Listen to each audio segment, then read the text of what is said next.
that has put them on top of the National League West at the break for the first time since '08. The Giants' defense of their World Championship has been put to the test in an up-and-down season for the Orange and Black. Now's the time to get back on track as they go head-to-head with the D-backs next.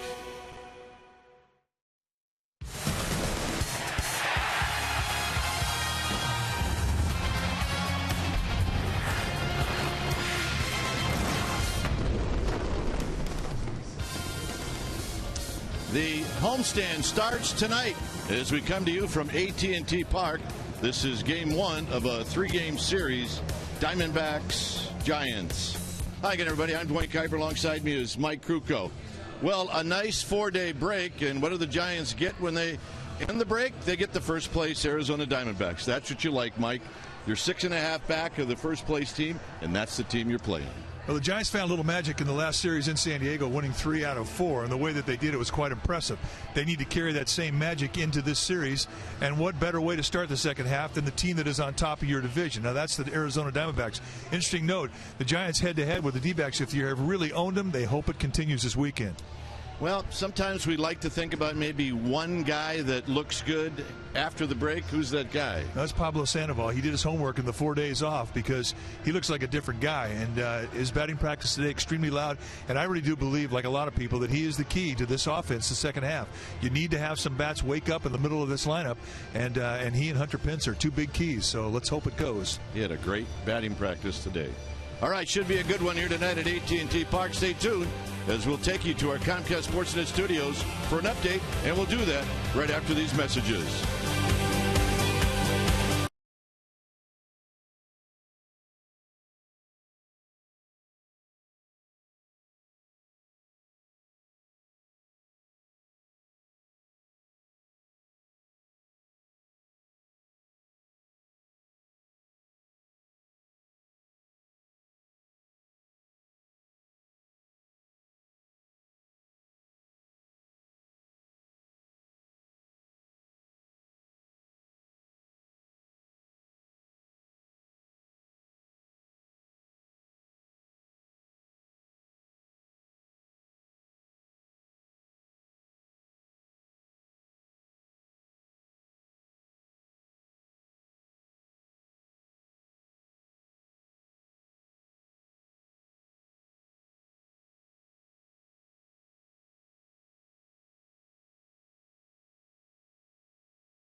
crowd sing happy birthday to Hall of Famer Lon Simmons, who turns 90 today. And Lon is going to throw out the first pitch. It's something that he's wanted to do, for about 89 years now. And he said to us before the game he's hoping he can make it in the air. And we're going to find out. Easy, big fella.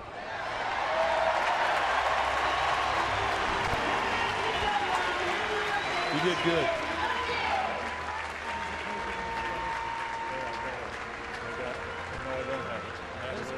Yeah, he's really a joy. He's a gift is what he is. We had a chance, about a half an hour ago with a group of his friends, and Willie Mays and Willie McCovey, Eddie Brassoud, some of the guys that were on the teams that he broadcasted. And as good as we thought you and I were, he stole the show when he got the microphone, like he always does. Like he always does. 90 years old, as sharp as a tack, and full of fun as he has always been. All right, stay tuned. We got a big series coming up against the Diamondbacks. We will have the lineups of the very first pitch right after these messages.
All right, now we're going to take a look at the key ingredients for this game. They're brought to you by Round Table. Get a true taste of Maui with Round Table's new Maui Zowie pizza with mini pepperoni. Just $16.99 for a large one. And as always, it always gets back to the starting pitching with the Giants. And for Chad Godin, who's been fantastic in 6 starts, 5 of those starts, he has allowed 2 runs or less. And for him, he likes to control the knee-high location with that fastball. It's his bread and butter. Number 2. 2-out knocks. That's right, 2-out knocks, big ingredient. Number 3, more 2-out knocks. Release the hounds. And that is our 3 Round Table key ingredients. I like them all. Chad Godin usually takes a little bit more time than some of the other starters, or maybe he got a little late start, but right about now is when the Giants would be coming out of the dugout, and we can see that we're probably more than just a few minutes from that happening. But the choice made by Bruce Bochy and the coaching staff is to have Chad Godin open up this 3-game series. We're talking about the consistency that he has had, and really the one time that he didn't get to at least the 6th inning was when he got hit with a line drive against the Marlins here. And in that game, he threw 4 to third innings, allowed a couple of hits, and allowed a run. So he has been spectacular. Been a really good shot in the arm when Ryan Vogelsong went down. And he has really picked up that spot in the rotation. And every time he goes out there, he's given them a chance to win. Tim Lincecum, his first appearance at this park since he threw the no-hitter on Saturday night. And what a great flashback it is. Well, 148 pitches into the night. He gets a bear hug from behind from Buster Posey, and then it's let the celebration begin. The 15th no-hitter in Giants history, the 7th no-hitter in San Francisco Giants history. And for a guy who has provided Giants fans with thrills throughout his career, he adds another chapter to the book of Tim Lincecum, and it was quite a night. Well, I think we're all very much looking forward to his next start. And it will not be in this series. It'll be Kane tomorrow and then Bumgarner on Sunday and then Tim Lincecum on Monday. So circle that on your calendar against the Reds. Tim Lincecum making his first start since the no-hitter. And I guess maybe at that point people will be keeping an eye on him because he's always going to be remembered for the no-hitter, but also for throwing 148 pitches, which nowadays is a big deal. There was time 20, 30, 40 years ago where it wasn't any deal at all. Well, it's not a deal to him. He laughs about the pitch count. He always has. When he was in college, I mean, he would regularly go over 160 pitches in games. But I know that he wanted it desperately, and he got it. And he didn't really care how many pitches that he threw. And he said after the game that he wasn't tired in the 9th inning. He thought he could have thrown another couple of innings. Yeah, when you ask Bruce Bochy what was the number that you would have gone to, he won't tell you.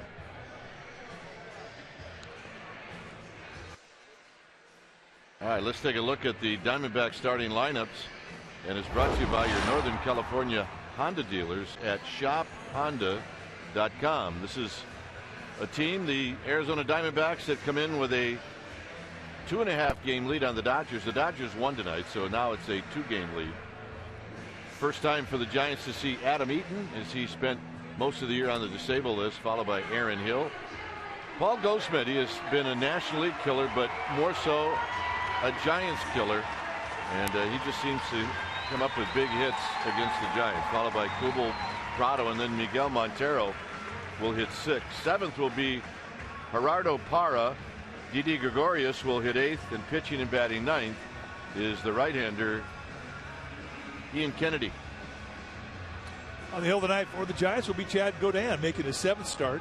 Started out in the bullpen, then filled in nicely, and this is the 7th time he takes the ball for the start of the game. 3-1 on the year with a 2.39 ERA. He has been fantastic, and what you're going to see from Godin is a fastball, and a lot of them. He likes the fastball. He'll throw a 2-seam fastballs. He'll throw 4-seam fastballs. You'll see a lot of knee-high fastballs. That is always his key. Sliders his breaking ball of choice. He throws a good changeup. 3 different speeds, 4 different pitches, and a lot of strikes. Lifetime against these Arizona Diamondbacks, 2-2 with a 5.13 ERA.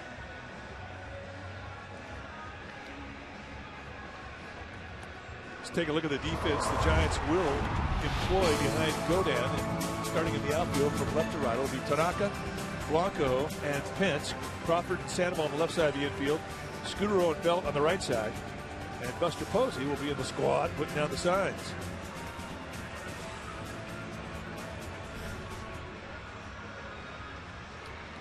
So the chore of Chad Godin to get the Giants off on the right foot to open up the second half of the season. Well, there's 2 guys that he really has to be careful of in this lineup, and one of them is Aaron Hill. 19 at-bats, he's got 7 hits against him with a home run and a double. And Jason Kubel has just owned him.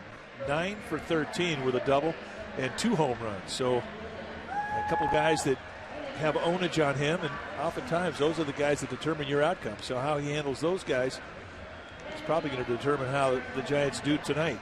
There you see the National League West. Diamondbacks on top.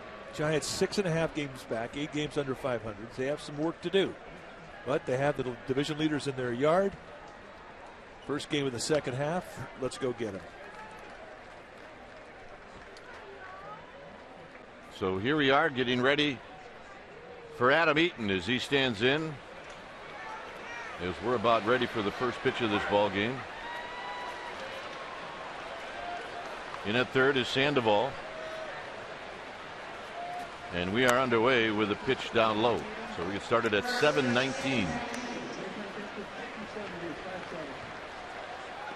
57 degrees. Aha, gee, but it's great to be back home. Yeah, home is where I want to be. And the 1-0 pitch is down low. 2 balls and no strikes for Eaton. The 188 average. That works out to 3 for 16. And a strike. Home plate umpire Ted Barrett.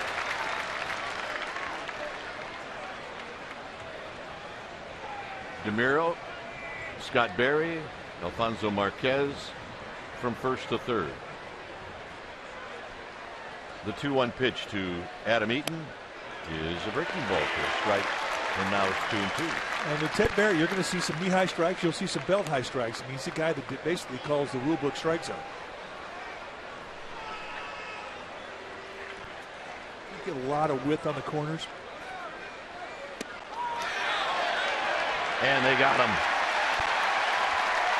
So entering the picture is Alfonso Marquez.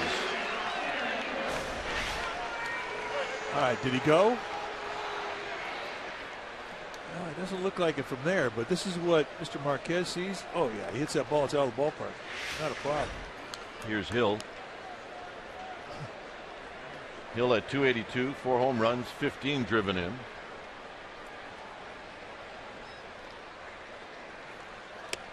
And he takes down low. Hill with now his 31st game since coming off the DL. You see he had a broken left hand.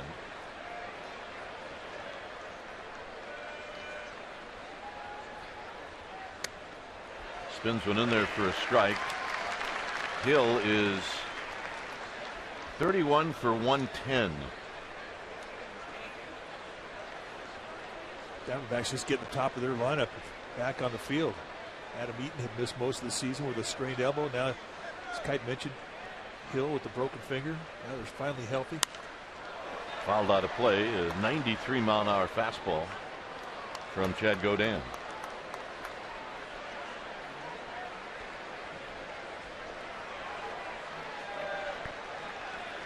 On deck is Paul Goldschmidt.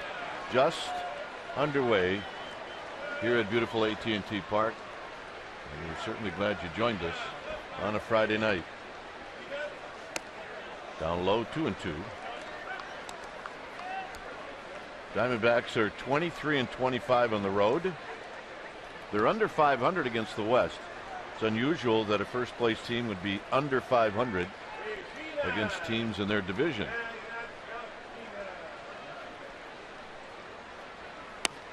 Got him. 2 hitters, 2 strikeouts. Goldschmidt coming up.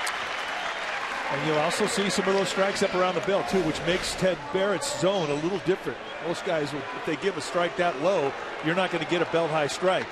But with Barrett, you will. You just don't get a lot of width on the corners. And this is a low strike, and then every pitcher who gets this is thinking, woo-hoo! Yeah, there's probably a guy in the Diamondbacks dugout woo-hooing it as well. Here's Goldschmidt. Goldschmidt takes a strike, an all-star, hitting at .313, 21 home runs, 77 RBIs. He has not hit for average against the Giants this year, but all of his hits have hurt the Giants. As he gets underneath this one, as he skies it to right, Scudero, and a nice inning for Chad Godin here in the first. After 1/2 inning, Diamondbacks nothing. Giants coming up.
Let's check out the Giants starting lineup, and it's presented by Audi, Truth in Engineering. It'll be Blanco, Scudero, and Buster Posey. Buster Posey was the man after the All-Star break last year. Sandoval will hit cleanup, then it's Pence, Belt, and Tanaka. Crawford will hit 8th, and Godin 9th. On the hill tonight for these Arizona Diamondbacks will be the right-hander Ian Kennedy, 6 feet tall, 190-pounder, 28 years old, 4-year veteran. This is what he's done in 18 starts, 3-6 with a 5.42 ERA. And when he is good, which the Giants have seen a lot of, he's 6-2 lifetime with a 2.52 ERA. You're going to see a fastball that goes low 90s with a curveball, slider, and a changeup. He'll throw anything at any time. He, when right, has outstanding corner command with all his pitches. And Blanco takes high, hitting 277, a home run, 28 driven in.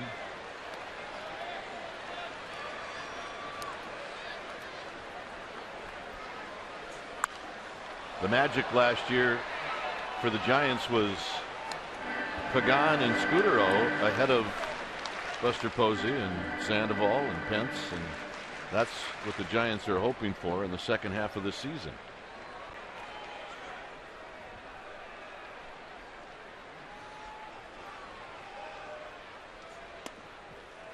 Two balls and one strike. Giants are 25-20 at home, and they're 27-20 against the West. The 2-1 to Blanco, and Blanco fouls it out of play, 2-2. Kennedy just pumping fastballs, and he will establish the fastball. And by doing that, he will throw a strike. He will throw a strike to every hitter on the inside and the outside part of that strike zone first time through the lineup.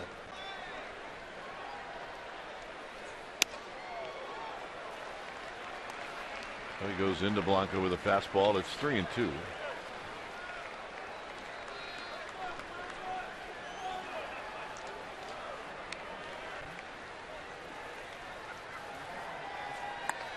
And Blanco will take the walk, and that's as good as a hit.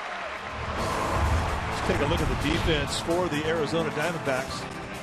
It'll be Kubel, Eaton, and Parra, the best arm in the outfield, Parra, and it's off the charts good. Gregorius and Prado on the left side of the infield, Hill and Goldschmidt on the right side, and the veteran Miguel Montero will be in the squad putting down the signs. So here's Scudero. Scudero, an all-star, did not play Tuesday. He's hitting .316, a couple of home runs, 22 driven in.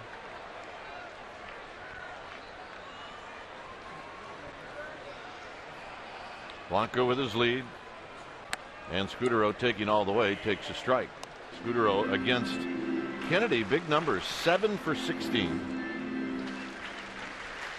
With 3 doubles and a triple. That's called ownage.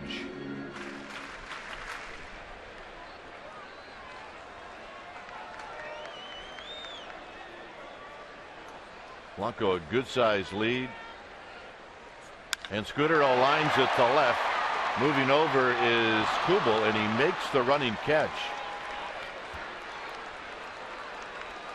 And now let's take a look at who's hot, and it's brought to you by Papa Murphy's Take and Bake Pizza. It's Buster Posey. Last 7 games, he's hitting .483. That's 14 for 29. He's got a home run, 4 doubles, and 8 runs batted in. He was hot in San Diego.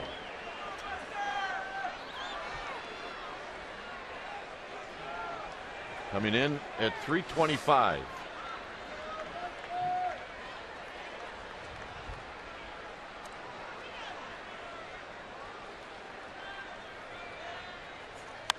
And Posey on the first pitch pops it to right field. A long run for Parra. Anybody can get it, he can. And he will just come up short. I would not hit it to that guy. Well, he's a Gold Glover, and they don't give those things away. Great range, the range of a center fielder. And as I mentioned before, he's got an outstanding arm. Adam Eaton in center field, another guy with a good arm. Kubel, of the 3, he is a bit more average, but they're an outfield that you have to respect because they will get some assists.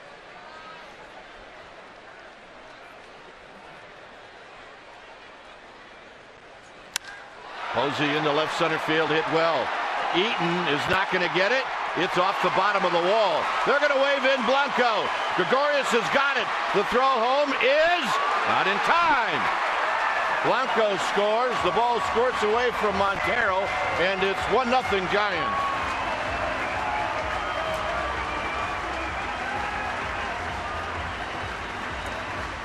Tim Flannery.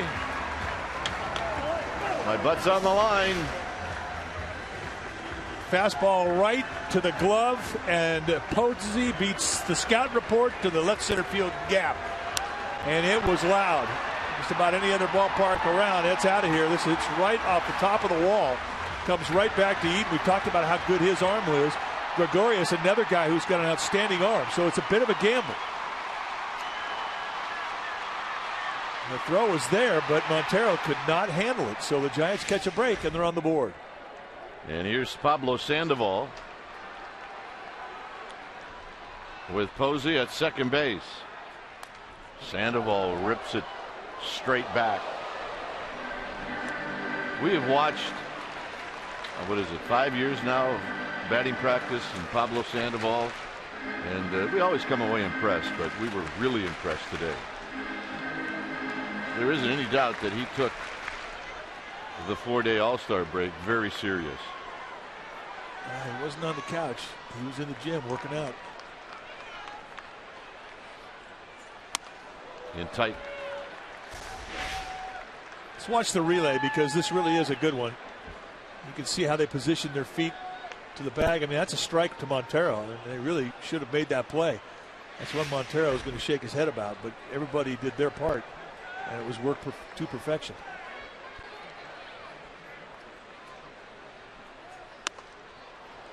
Two and one now to Sandoval. Ball comes back to Eaton. He picks up his relay man, and Gregorius right over the top with a one-hop seed. It did short hop Montero a bit, and it was a laser, and he never had control of it. 2-1 to Sandoval. Sandoval on the ground to Goldschmidt. As Kennedy had Sandoval out in front. On the play, Buster Posey moves to third, and Hunter Pence will hit.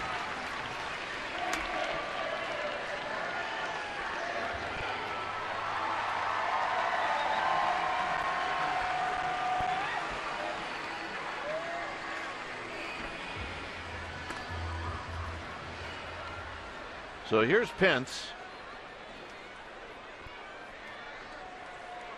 Pence hitting at .262.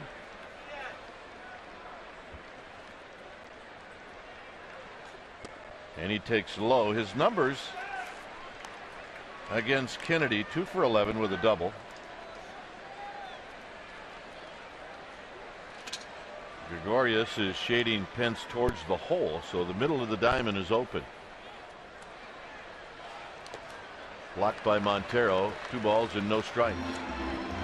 Nice block with Buster Posey at third base. I think you'll see big league catchers being at their best in blocking balls. There you see the outfield. They bunch the gap in left center. Slight pull, maybe 5-6 steps out of straightaway center over to the left center field gap, but they give the lines on both sides of the field. So a couple of pitches away, and then the 2-0 pitch on the inside corner. 2 balls and 1 strike.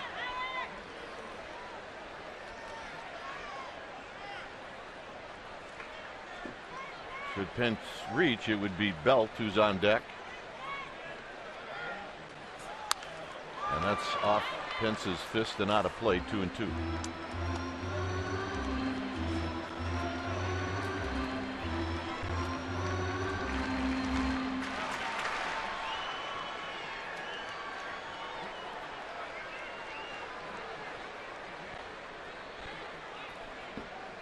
So Pence trying to pick up Buster Posey at third. And the 2-2 offering is low. It's 3-2.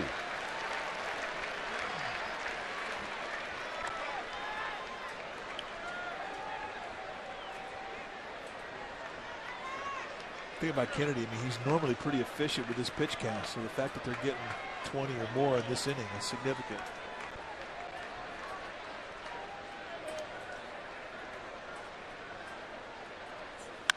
And a base hit into left field. 2-0 Giants. 2-out knocks.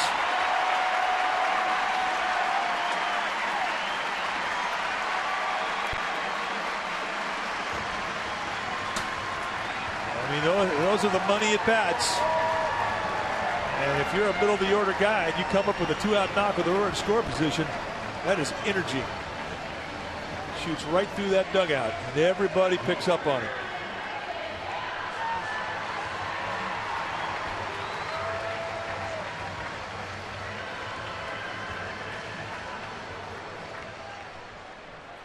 So here's Belt.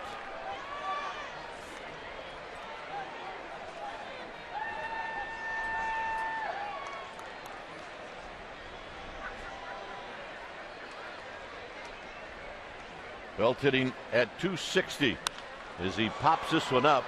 Long run for Prado and Gregorius, and it's going to fall. Pence will stay at third. Belt is aboard.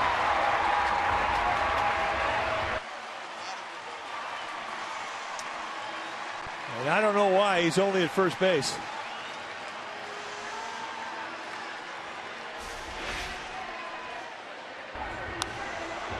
It was going to be a thing, just the way that Jason Kubel was playing in left field. He was over towards the left center field gap. Very difficult play. And they just don't understand why Brandon Belt is still at first base. He should be standing at second. Here's Tanaka. Belt does get credited for a hit. That's a really good way to start out the second half. A little bloop hit. Yeah. Tanaka facing Kennedy for the first time. Watch the right foot come up. He'll hold the back leg. This pitch is high. 1 ball and no strikes. Just a little technique to make sure you keep your weight back on that back foot. And you see a lot of players who come out of the Japanese league will employ that same timing mechanism. Watch the right foot, the lead leg just kind of lift up. If you watch tape as a pitcher, that's the one thing that when that foot goes down, he'll tell you what speed he's looking for. And that 1-0 count, you got that foot down quick. He wasn't looking for a breaking ball. And those are things that you see on the mound too. And Tanaka fouls it back. It's 1-2.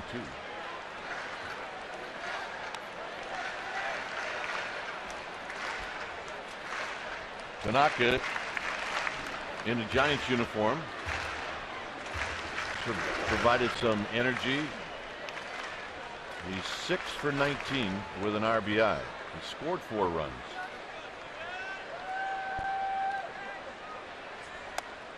Two and two on the high fastball.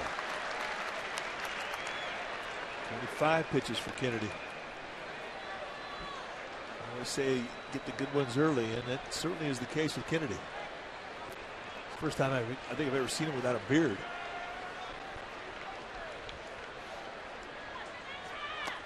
Nice play by Montero. It's 3 and 2. Pitchers earn their money with guys at third base.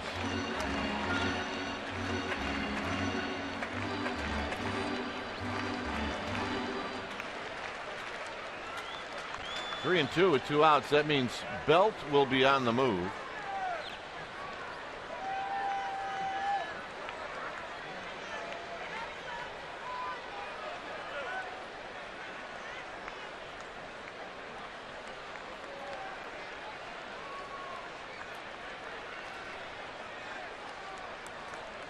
Here's the payoff. And he walked him, and Crawford will hit. And that's an easy take.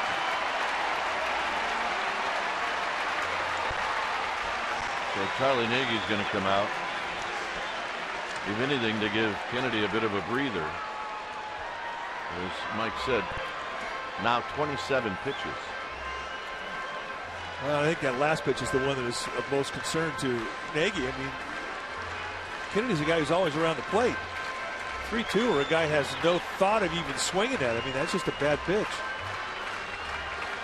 Right now, it's Ion Giants is being brought to you by Ion Camera. Ion Camera, shoot, share, shoot in HD, share in real time. So go to ioncamera.com for more information. And Brandon Crawford Played football at Foothill High School in Pleasanton. He was a quarterback and he was a safety. Also played baseball at UCLA. He knows Ian Kennedy quite well. Kennedy went to SC.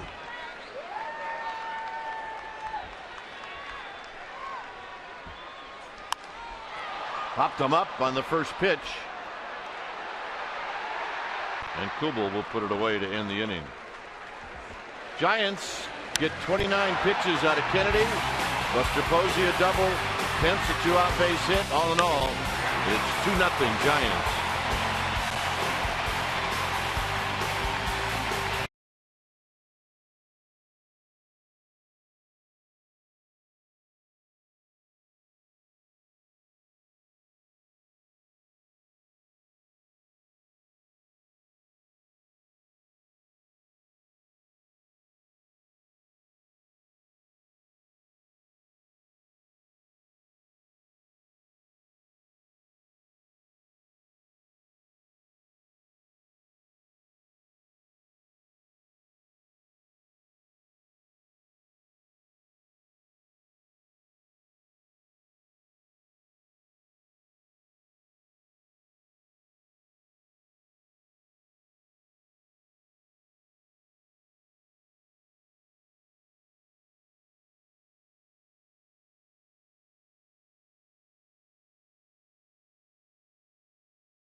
The Tuesday ball game, it'll be a doubleheader due to the rain out in Cincinnati.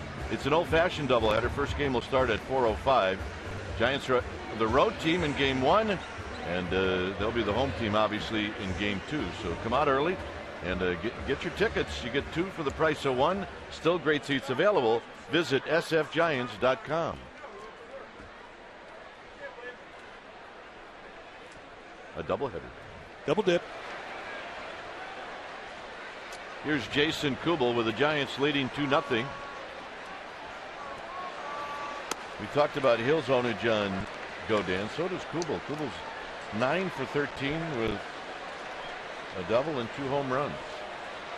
But he has been struggling just a bit, as you can see, over his last 19 games. The overshift is on, and it's 2-0. You know what, though? A guy could be 1 for 55. If he's got ownage on you, he's still going to see it good. That's a fact. A lot of times those guys he owns get him out of the slump.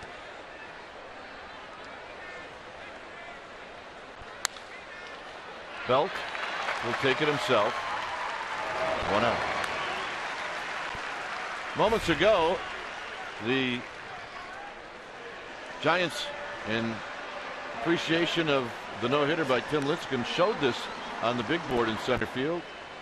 And they introduced Tim Lincecum, and he got a huge ovation, as you could imagine. Well, one of the most popular Giants of all times. And the ovation was deafening. It was amazing. Well deserved.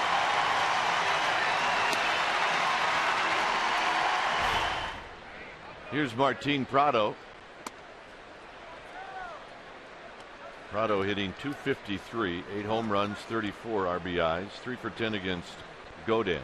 He's starting to heat up, though. 314 his last 3 weeks. This is one of the keys for the Diamondbacks the second half. Shoots it to right. Pence has got right field figured out here. He plays it well, and it's not an easy right field to play. A lot of right fielders who played here thinks this is the toughest right field in the National League, certainly in the National League West. A lot of wind, a lot of angles, a lot of things that the ball can hit that can affect a different bounce. Bricks, wood, cement, chain mesh.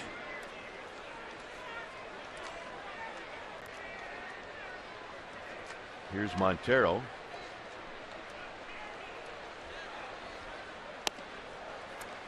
Montero, 8 home runs, 33 driven in.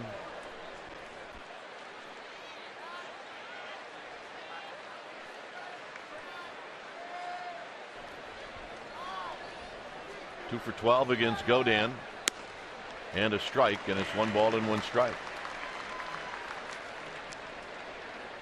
Montero's numbers down from previous years, but he's a guy that takes a swing every time to hit the ball out of the park. And he looks to pull too. In our generation, you used to see every team had 1 or 2 guys that were pull hitters. It's kind of a dying breed. It's why you see more pitchers getting hit. Everybody's taught to hit that ball back up the middle. Yeah, you're right. Good pitch, 2-2. Change up.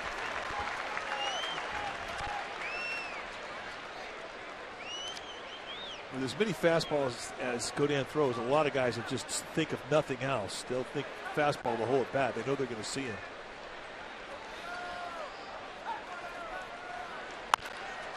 And Montero with the first hit of the game for the D-backs, and I think it came on a breaking ball. It was a little hanger slider that was up.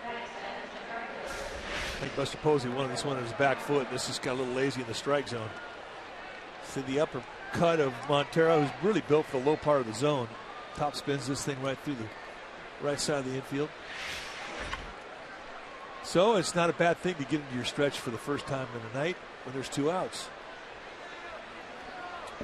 And it's Parra who will face Godin now with 2 outs, hitting .285.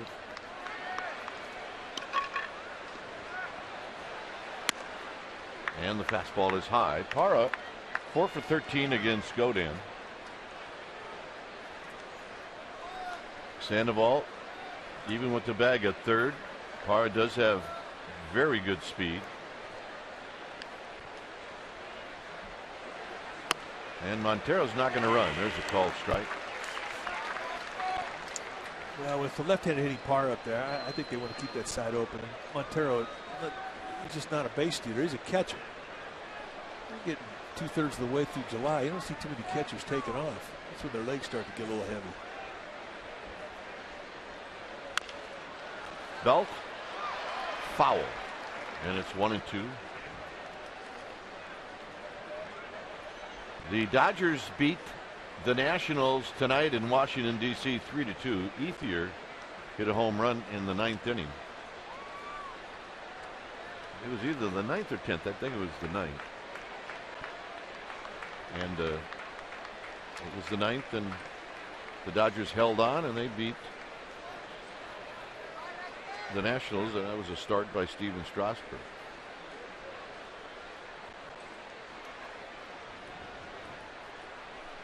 One and two.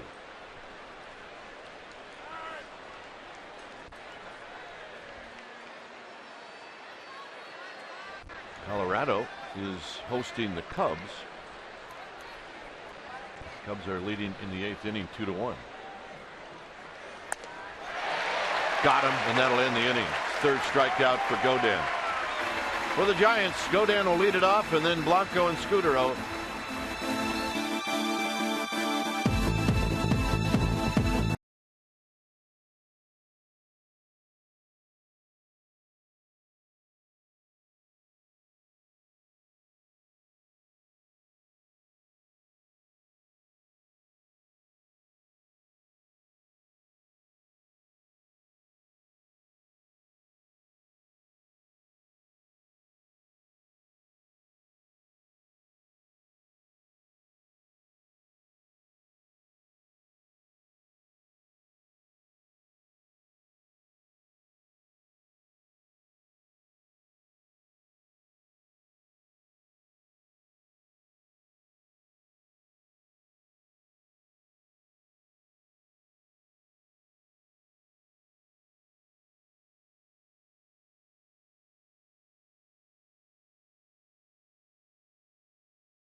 15%. Visit geico.com today.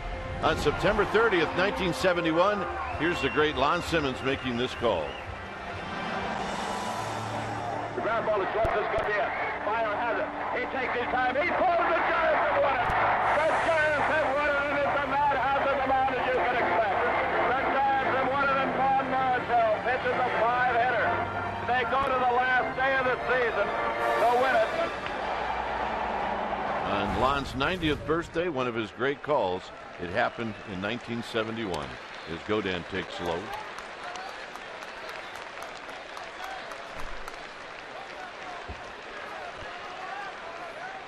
Godin on the season. He's in a slump. Well, he's due to break out. Yeah. There's Lon. Lon goes with the number 90 these days. I don't go up the step that good. Fans cheering Lon as he went up the steps.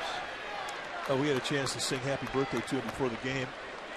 And we handed the microphone over to Lon Simmons, and that's all he needed. And sharp as attack and funny and worked the room like he always has. He was fantastic. Godin bounces this one. Hill from the outfield grass will throw him out.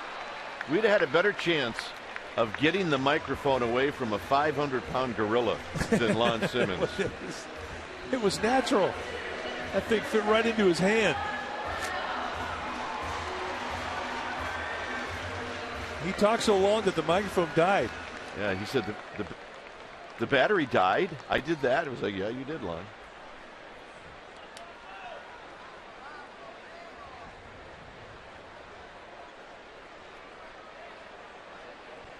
So here's Blanco, who opened up the bottom of the first with a walk. And he takes a strike while bluffing a bunt.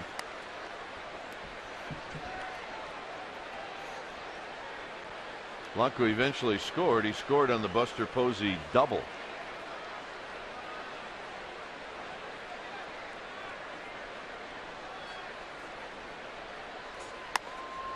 Just a bit high. 1 ball and 1 strike.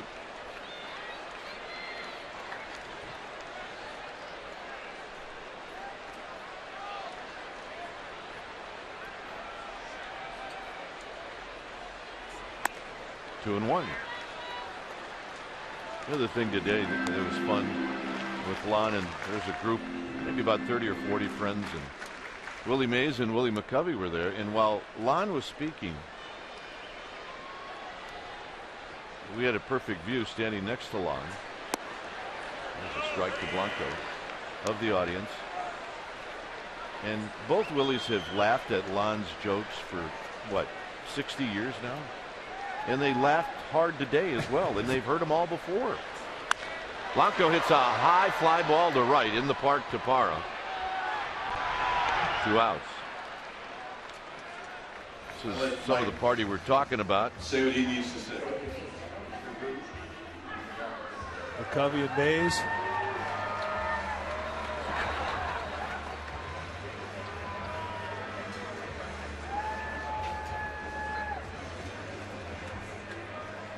He stole the show. He's handsome double, huh? Yep. So here's Scudero with 2 outs.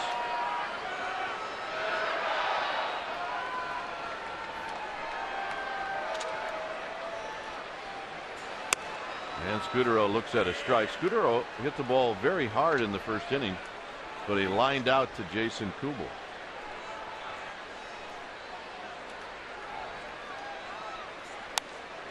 Good swing and a foul back, 0-2.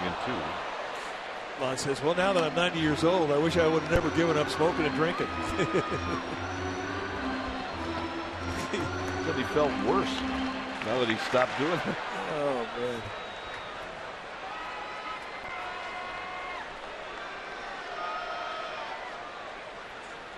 High to Scudero, 1-2.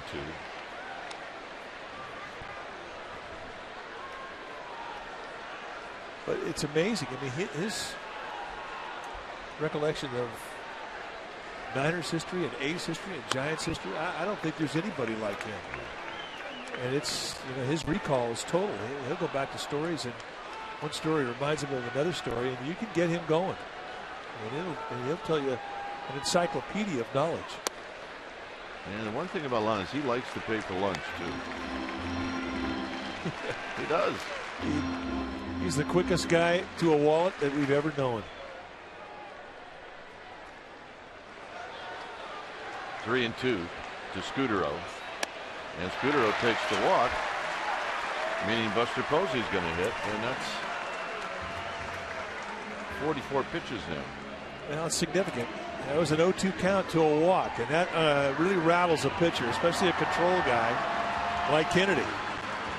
Because in this modern era of baseball, the pitch count, which is so important, it starts to crank up. And you have to pitch out of the stretch with the men on first to this guy, who owns you. Posey doubled in the first. He knocked in Blanco. And a first pitch strike, and it's 0-1.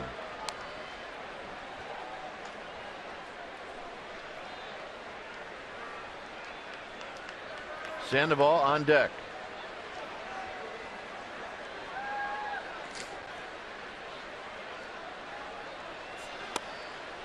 Bang, bang, 0-2. Fastball changeup combination, two good ones. It's a nice 1-2 punch.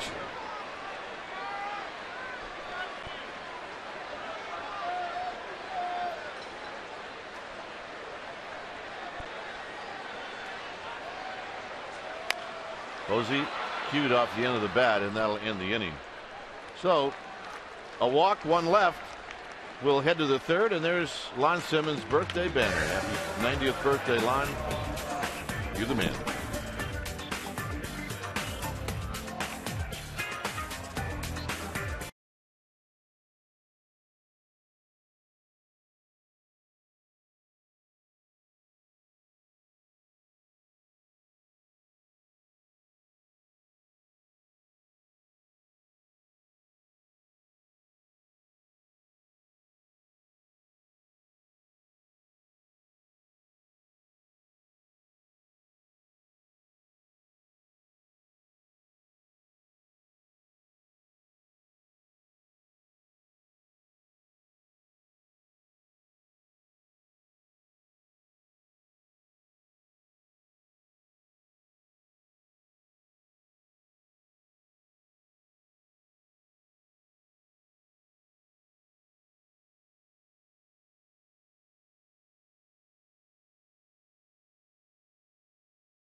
Have 4, and it's here.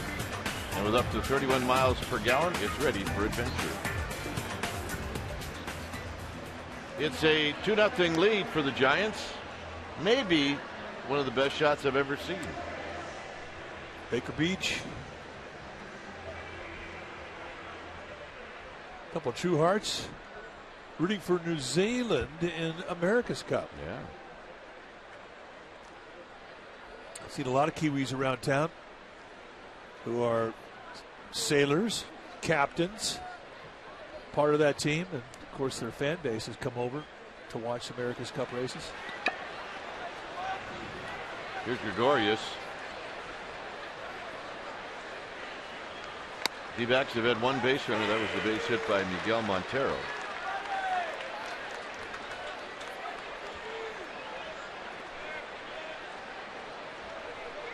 Kennedy to follow, and then Adam Eaton. Top of the third. Get on the ground to Scudero. Scooter to Bell. Those are the ground balls that you like. You can think about how you're going to charge it. You can wait on it. You can throw your glove at it. You can do a lot of different things. You can kick it. They're just really nice. Just soft. The ones that don't have a lot of personality is what you're saying. Yeah, absolutely. The ones that are yelling at you when they're coming at you are the ones you don't like. Kennedy's 5 for 33, so he can hit a little bit. There's a strike.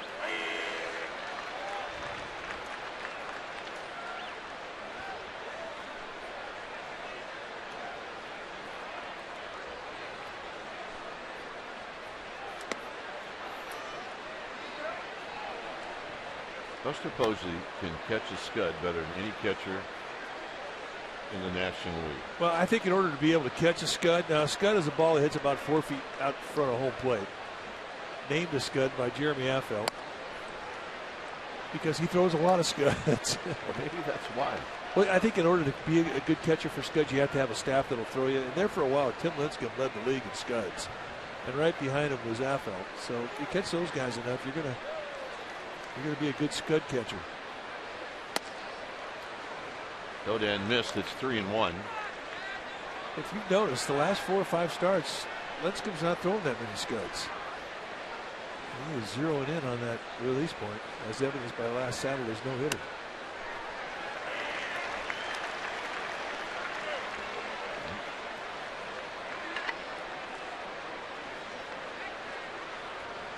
Kennedy's reached it to a full count.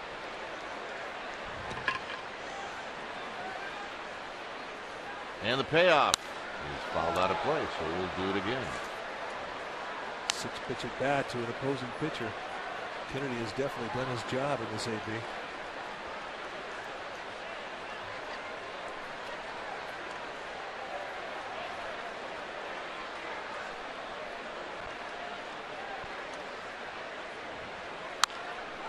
Foul. Nice attempt by about 3 fans, and they all come up short.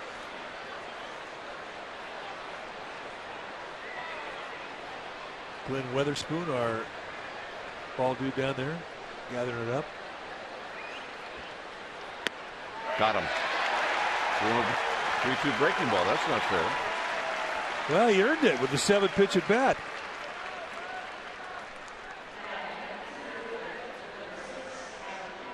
Forced strikeout for Godan the first time through the lineup, and that's impressive.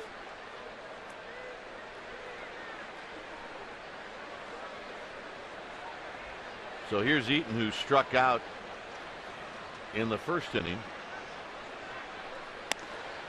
And a strike at the knees, and it's 0-1.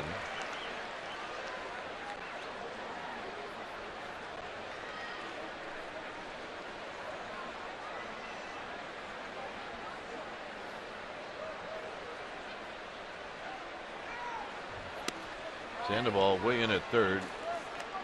Part of Eaton's game is the bunt.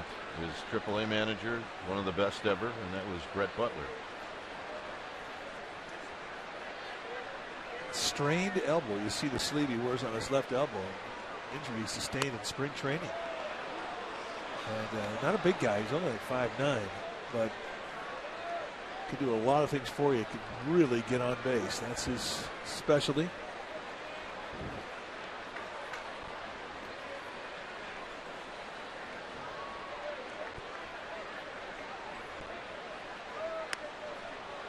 Well, Godan's trying to shave that outside corner, and he just keeps missing. As we mentioned, Barrett doesn't have big corners on that strike zone. He's kind of a rule book strike zone. You'll get low strikes, you'll get high strikes, but you don't get that many corner strikes.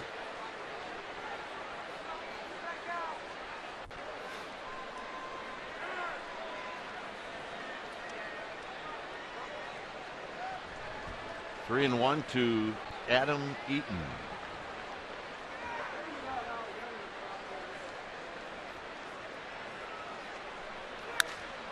Line past Crawford, a base hit.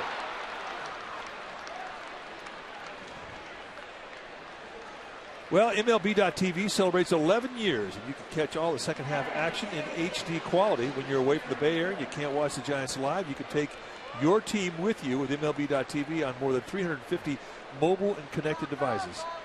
So visit MLB.TV today. MLB.TV, baseball everywhere. And right now it is game on with a base stealer out there and 2 outs.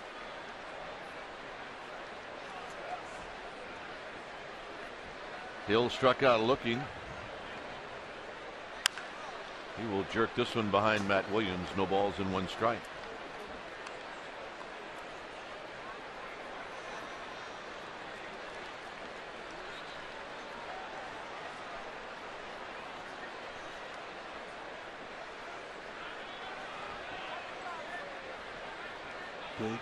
Big at bat in this game. We talked about the history that Hill has had against Godin. It's all good. Flips that breaking ball. It misses. 1 ball and 1 strike. Hill, a short arm swinger, very quick middle in. And if you're going in, you've got to be up there belt high or above. If you drop down around the knees, that's where he can beat you.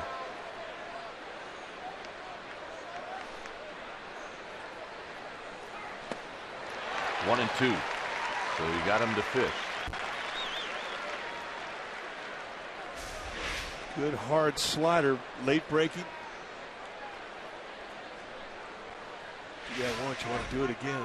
Go down. It really will give Buster Posey an excellent chance to throw out Eaton should he decide to go. And I'm really a little baffled as to why he hasn't gone already. Fouled out of play. He gets a fastball. But Godin very compact and quick to the plate out of the stretch. One of the quickest of the Giants staff. Well, you're a little perplexed that he hasn't gone. I'm a little perplexed that he doesn't have a steal this year.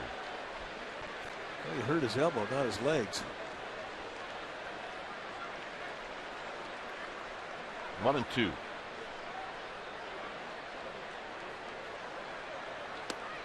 that time Hill said, nope, I'm not going to fish twice in a row. 2 balls, 2 strikes.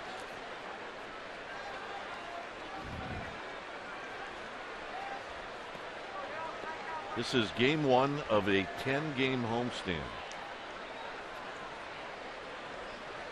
A big homestand. Big, huge.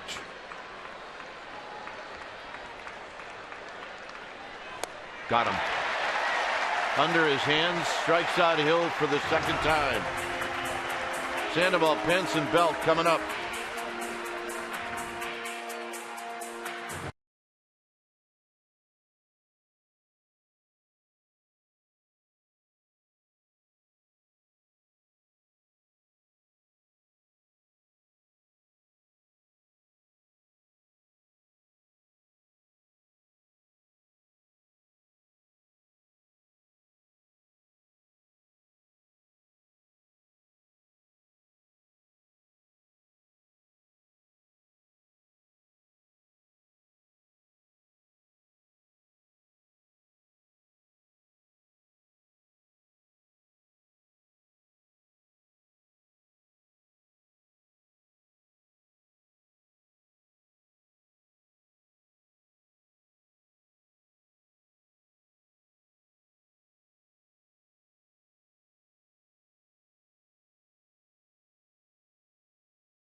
Toyotas, true story. It's a great time to visit your Toyota dealer. On this date, 1927, that's when Mel Ott hit his first career home run. It was a solo shot off of Hal Carlson of the Cubs at the Polo Grounds.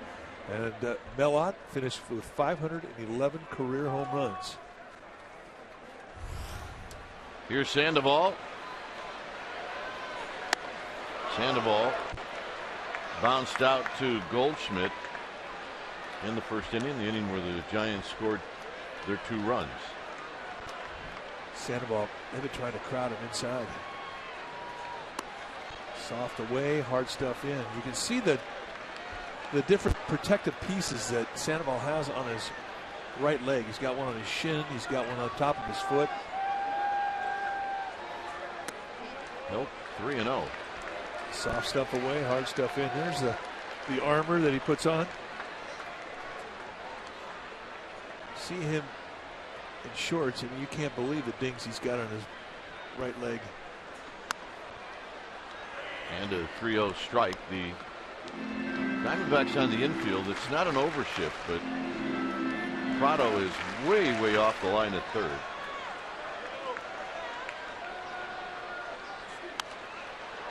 Got a pitch to hit, and he fouls it back. 3-2. Hard stuff in, soft stuff away.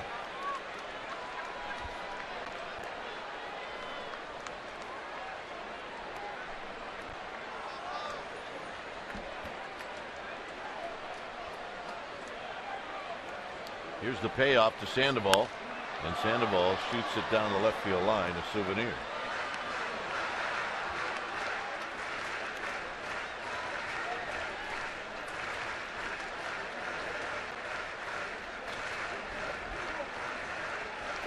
So Sandoval trying to reach.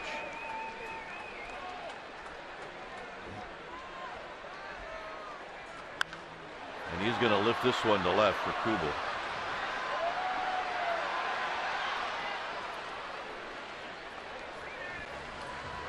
Giants Baseball is brought to you in part by Jack in the Box.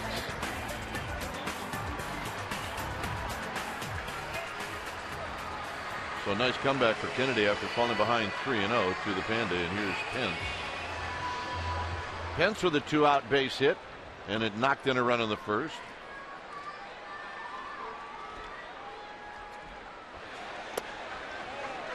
He takes a first pitch breaking ball wide. Not missing by a whole lot. Just not a lot of corner strikes.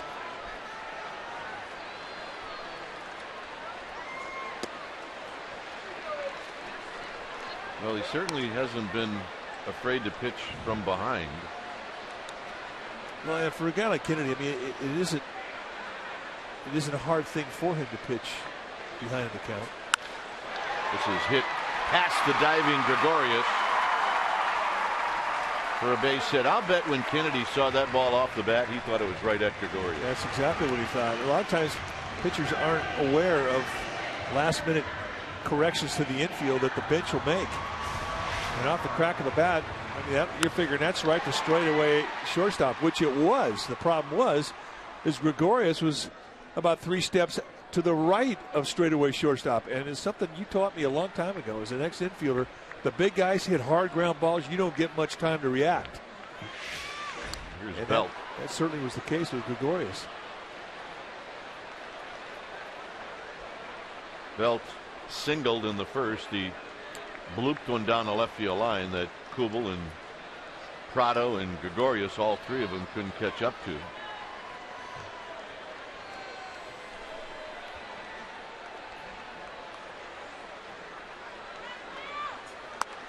And that pitch is a bit wide. Kennedy's starting to get frustrated with some of these pitches that he's normally used to getting with other umpires. He's not getting them with Ted Barrett.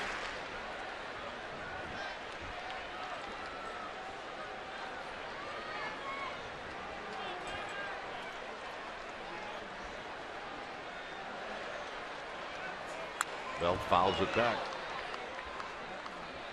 April 29th, Brandon Belt off of Kennedy in the desert. This one, they're going off the top of the wall for a home run. One of his 10 this year for Brandon Belt. And he stayed away the whole night long. And I think a lot of it has to do with that pitch. The pitch that he hit off of Kennedy for the home run was on his hands inside. He turned it around, and Kennedy hasn't gone back in that location once in this game. Not in 2 at-bats. That was pitch number 60.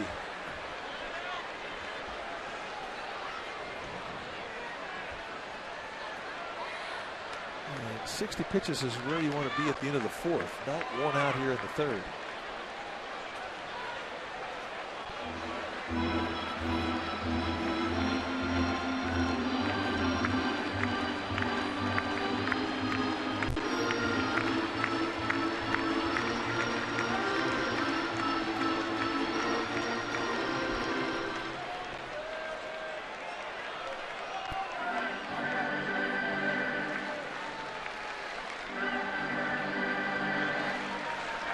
So Montero out to have a word with Kennedy. Now he's back behind the dish.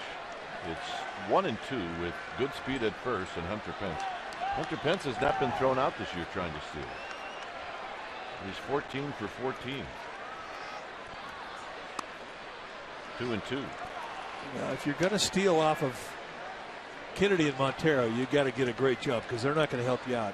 Kennedy's very quick, as is Montero.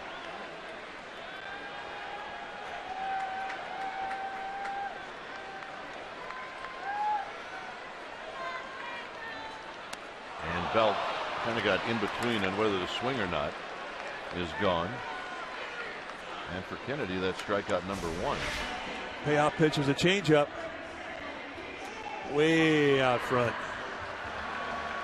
Watch him reach.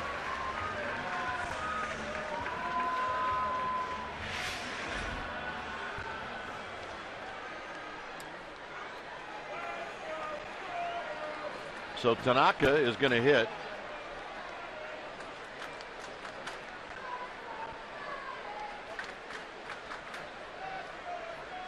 Tanaka drew a walk in the first. Kennedy really working for the most part on the outer half of the plate tonight.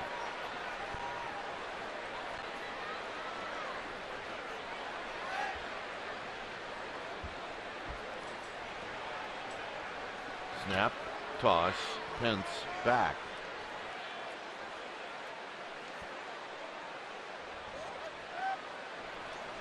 Dave Fleming will be in with Mike here in the 4th, 5th, and 6th. I'll head over to the KNBR side. John Miller is on assignment. Should be back tomorrow. Assuming that his assignment is over.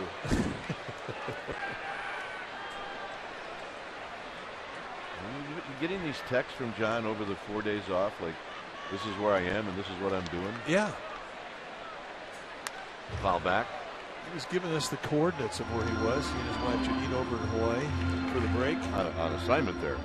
Absolutely. They were scouting a high school baseball tournament.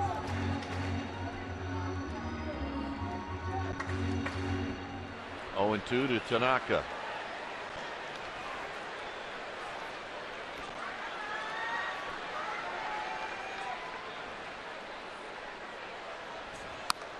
One and 2.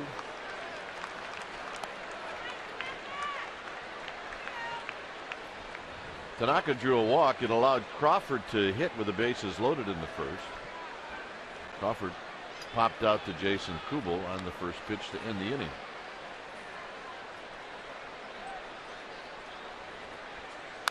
Shoots this one to right, and that'll end the inning. So welcome in Dave Fleming. I will see you back here in the 7th here at AT&T Park. 2-0 Giants.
good to be here. Good to be back to baseball, huh? It's nice. How about a couple of 2-out knocks tonight, huh? That was nice. Great start to the so-called second half. We're a little beyond that, but this is a big series for the Giants. It was nice to see the Giants come out swinging the bats.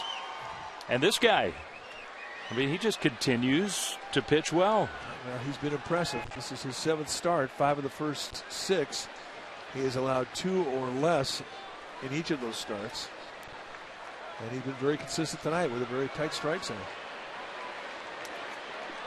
That'll be a challenge here.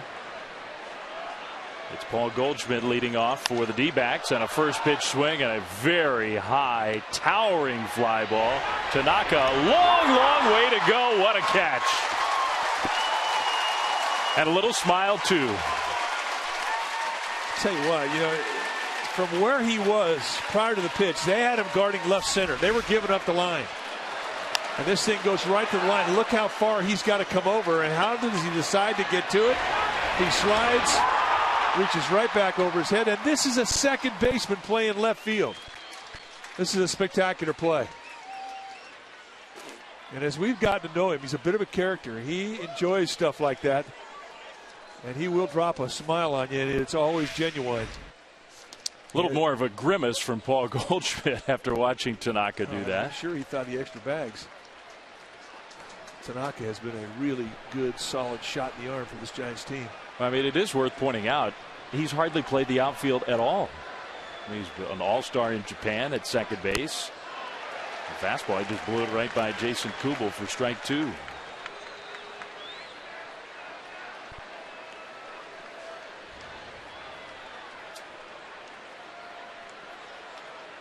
2-0 Giants and an 0-2 count to Kubel. They want to go upstairs. Godin misses with that fastball. Well, Kubel's got a little uppercut, and he's a good low ball hitter. And as we've watched Godin, he likes to pitch down around the knees. But what I think he's figured out is that you can go up and climb that ladder with Kubel with fastballs. That's how they've tried to get him. He went up with a fastball again. That was a very defensive swing. But if you look back to the history of these two, it's been all Jason Kubel, 9 for 14 with a double and 2 homers off of Godin. So one thing you do learn when you have a hitter that has onage on you like that, you learn where the hot spots are. He knows him well. Misses inside with a fastball, 2-2.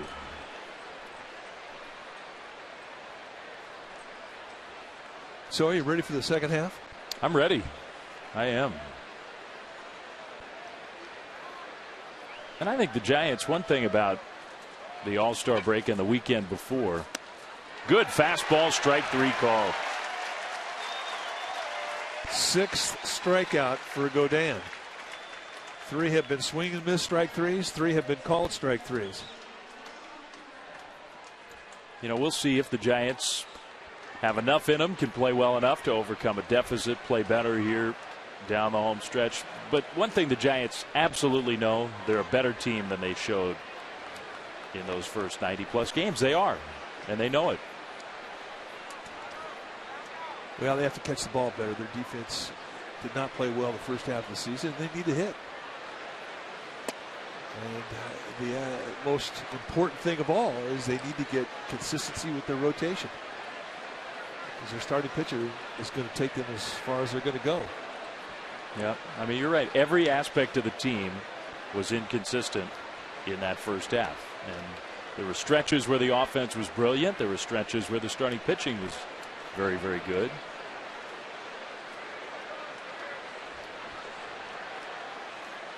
Martin Prado fouls that pitch away. But I think the starting pitching started to get better when this guy was a part of the rotation. And it was almost like when he was pitching well, the rest of the Giants starters started to kick it into gear. A good breaking ball, just totally jammed Prado.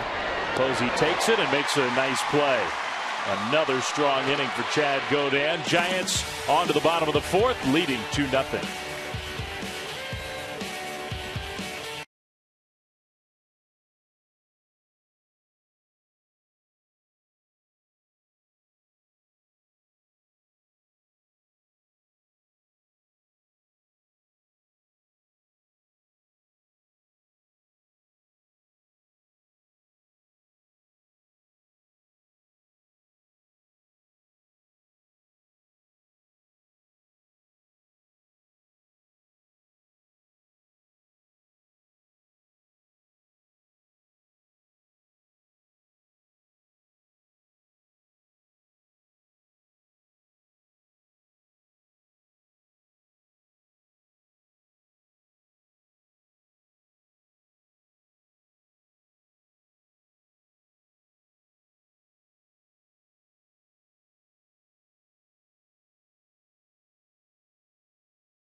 Authority. Visit insure.earthquakeauthority.com to learn more. Get earthquake insurance. Let's go back to April 11th, 1970, and listen to the great Lon Simmons.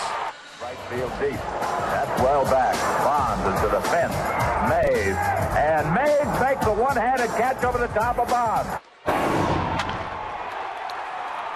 And the main thing was everybody was okay. An amazing play after a little shake-up there.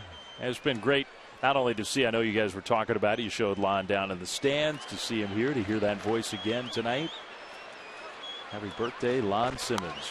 Brandon Crawford leading off for the Giants here in the bottom of the fourth. Fouled that first pitch off.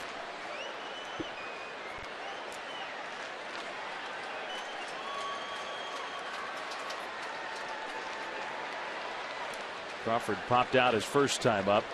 Came up with the bases loaded. Giants scored 2 in the first and had a chance for more. Kennedy's settled down since then. He pops another one up, this time on the infield. And it's Gregorius who makes the catch. Well, we were talking about Lon Simmons. If you missed it from earlier in our telecast, he was here celebrating his 90th birthday. Got a great ovation, and then he threw out the ceremonial first pitch. After a couple bows, which made me smile. Not bad. Not bad. We had a birthday party for him prior to the game, and when he got the microphone in his hand, it was like he went back home. He was having fun. Chad Godin, Giants pitcher, taking strike one. And the thing about Lon Simmons, we talked a little bit earlier in the broadcast, Dave, about how much of a history book he is with Bay Area sports. And not just Giants baseball, but A's baseball and 49ers football. It's just, and the stories are absolutely priceless, and they're endless. Some of the greatest Bay Area teams, some of the greatest Bay Area athletes chronicled by Lon. And it is true. It's just amazing to listen to him, and he's still got those stories, and he wants to tell them, and he makes you laugh every single time. Big curveball, strikes out Godin looking.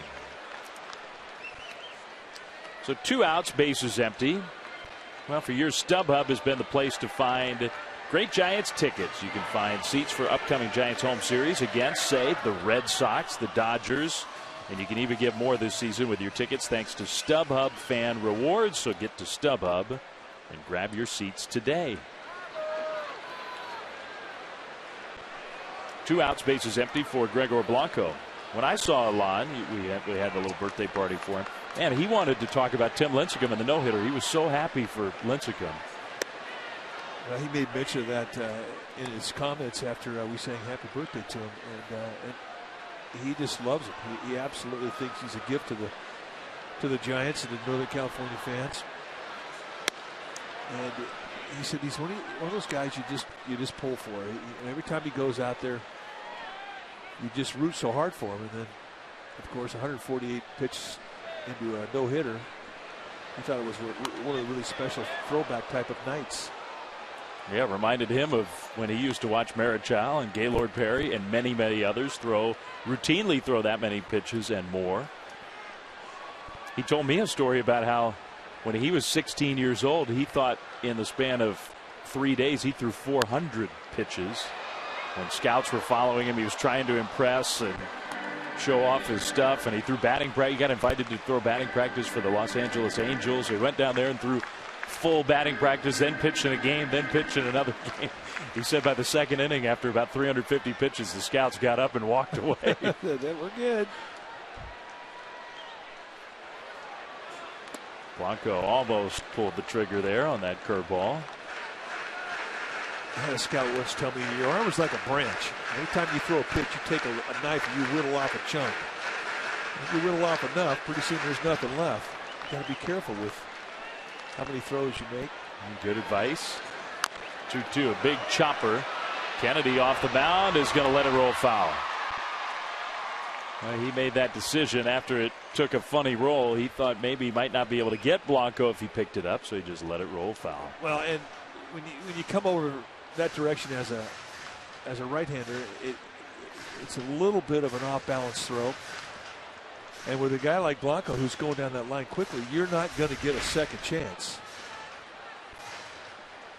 And here's that English you're talking about, just sort of spits away and rolls out of bounds. He opts wisely. If he picks that ball up, I doubt they get him. Yeah, you're a right-hander too. You got the runner kind of in your way, making that throw off balance. Not an easy play. Blanco drew a leadoff walk to start the first inning that began the Giants' 2-run rally. Here he rolls one softly past the mound. Hill will throw him out. 1-2-3 inning for the first time for Ian Kennedy. On to the 5th. 2-0 Giants.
Brought to you by Dodge. Visit Dodge.com or your Bay Area dealer today. Games played in American League parks because we do have some interleague play going on. And how about that race in the American League East? You see the Red Sox beat the Yankees. The Rays win again. The Orioles go to Texas and beat the Rangers. Now, those three teams are all very good teams in that American League East. And a couple other games to show you. 2 finals. Braves got a win interleague play in Chicago over the White Sox. Twins beat the Indians. The Angels leading the A's 2-0. They're in the bottom of the 5th, and they're in the 9th inning in Houston. Mariners 9, Astros 6. After the American League won the All-Star game for the first time in several years. Miguel Montero leading off for the Diamondbacks. 2-0 Giants here in the 5th, taking ball 1 from Chad Godin. I thought the theme of the All-Star game was the incredible pitching on both sides.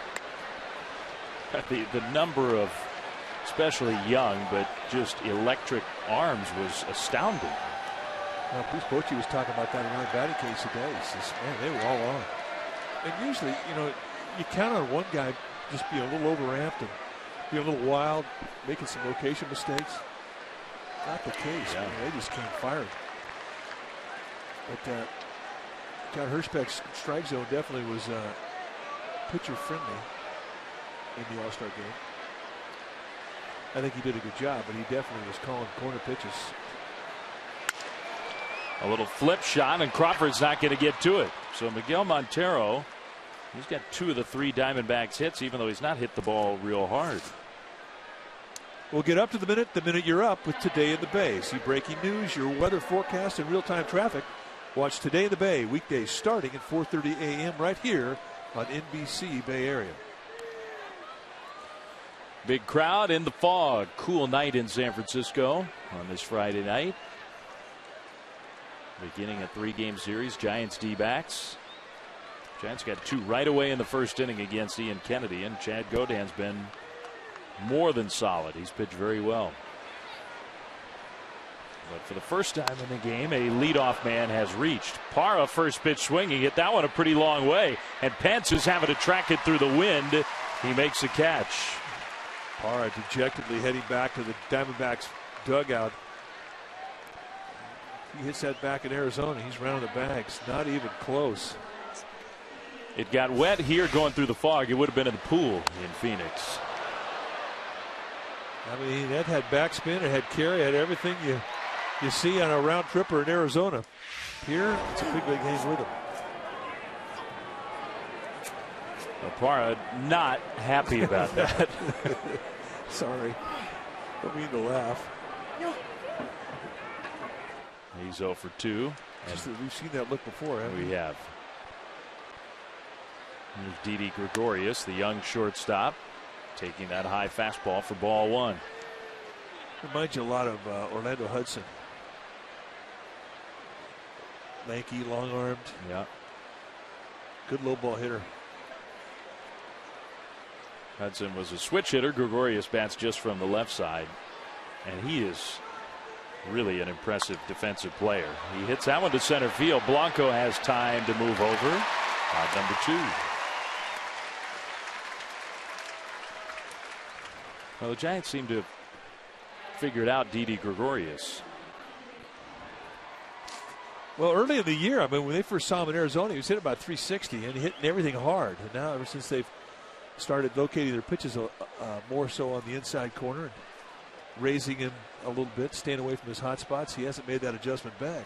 And I do not mean to say the Giants are just always going to get him out, but the Giants could not get him out at first.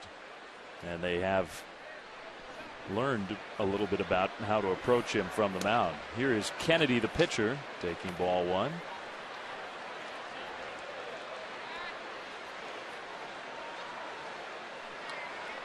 Kennedy's a pretty good hitting pitcher.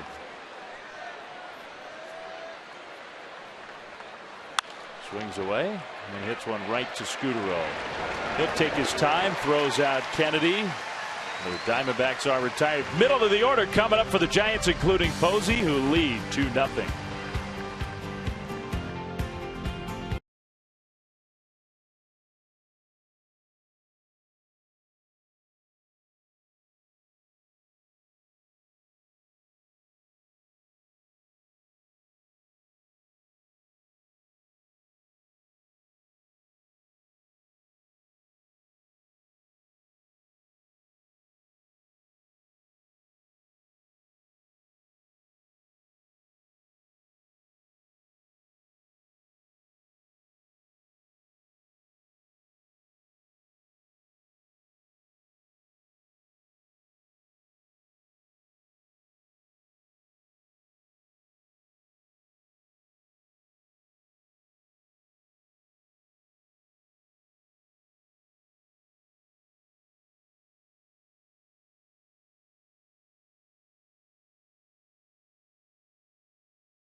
Let's go to May 28th, 1978, and once again, let's listen to Lon. Hit deep to left.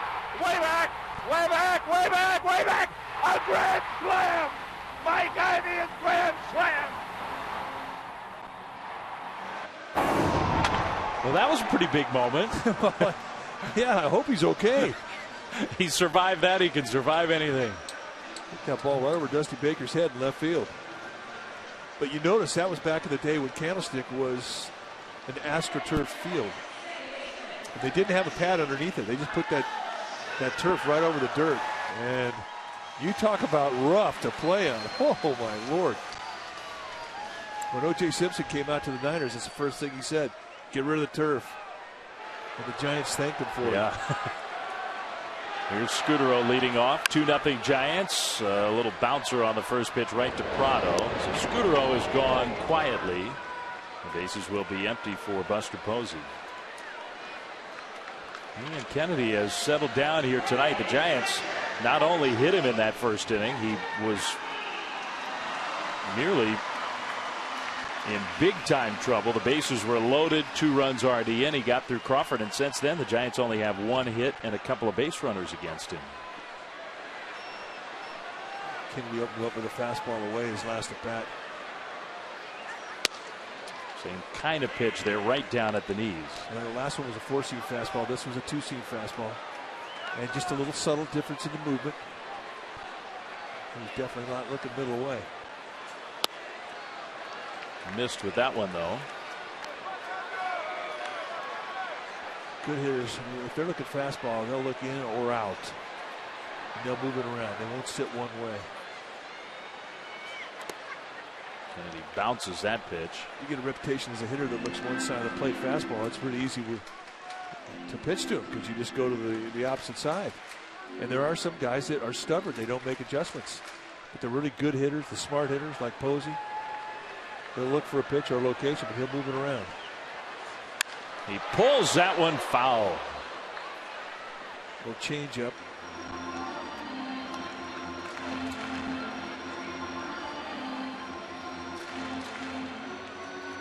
Sometimes he'll look middle in with a fastball. Other times he'll look middle away. Depends on the pitcher, situation, the ballpark, strike zone. Now the 2-2. Posey went after the high fastball, fouled it off. A really wonderful thing about being a hitter that stays inside the ball like Posey does, like David Wright does, is that they see the ball longer. They swing at better pitches. They stay in the strike zone better than other hitters do. They use the whole field.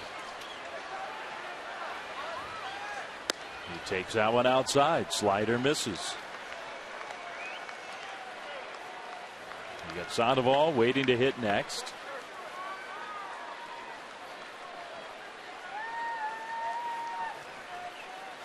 Full count 3-2. The pitch. Posey strikes out swinging on the breaking ball. Giants Baseball is brought to you in part by your Dodge. Visit Dodge.com or your Bay Area dealer today.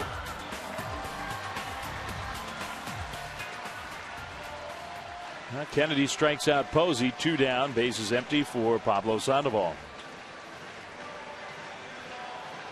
Pablo is 0 for 2 in this one. You've seen a lot of changeups from Kennedy. And a lot of fastballs on the hands. Definitely pitching on that one side of the plate.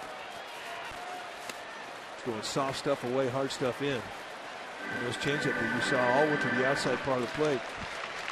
And it was just about one changeup for every fastball he saw. Well, he's definitely in a good rhythm now. Kennedy's working quickly. And Pablo, I think that was a changeup again. He bounces it softly to second. The heart of the order is gone quickly for the Giants. To the 6th, 2-0 Giants lead.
Bay Area Jeep dealer. Visit Jeep.com. Impressive win for the Dodgers against Strasburg in the Nationals to start that series in Washington. Jansen got the save, 3-2 LA. Ramirez and Ethier hit home runs. Big series in the Central. Reds 5, Pirates 3. Phillies, they led 11-0 after 3 innings against the Mets in New York.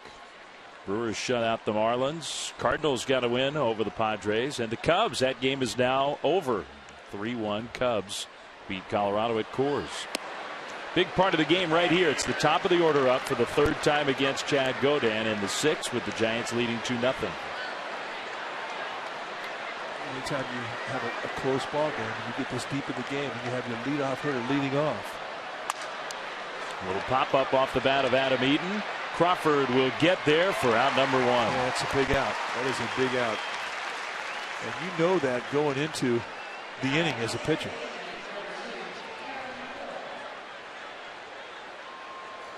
So Godin gets through Eaton, who takes a lot of walks when he's right, when he's healthy, and he's still just sort of getting into his season. And then when he gets on base, he's a very good base runner. So indeed a big first out. Here comes the power. Aaron Hill at the plate. Starts him off with a slider for ball 1. It's back. We're not really sure what it is, but it's back. Now I do know what it is, and now I've forgotten the name. There was a whole article about the dang thing. It was built in the 80s. It's been around for a long time. Come on. I'm going to have to look it up now. I can't believe I can't remember it. But it's back. Well, the thing's hysterical. And it works. It definitely works. There's a called strike. Fastball on the outside, 1-2.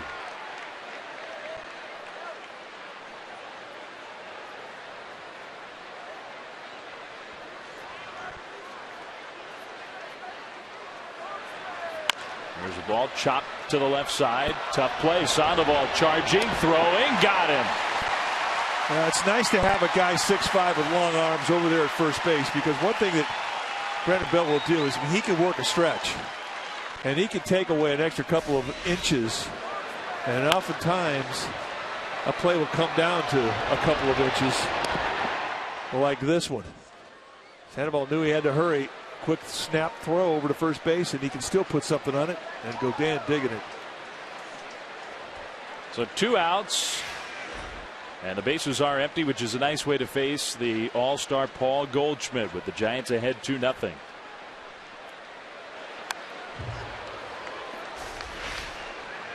Now let's watch it in the Exmo.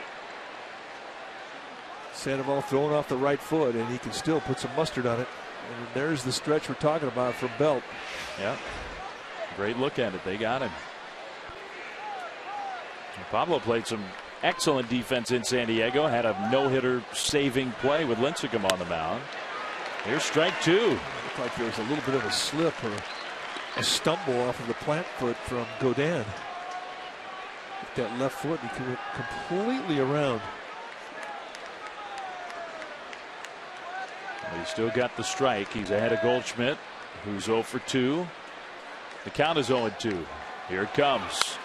Goldschmidt very protective. Hit it foul off to the right.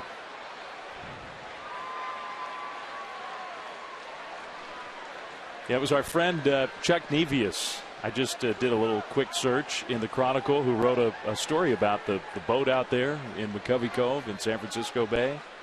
It's called the Bubble Boat. Oh, Brian Wilson just texted that to us. So I think he gets the save. Okay. Well, he was right on top of it. Eric Staller is the artist who built it. I think that's Eric in there, not with the hat on. The Bubble Boat. I think Eric's on the left. 594 lights on the Bubble Boat.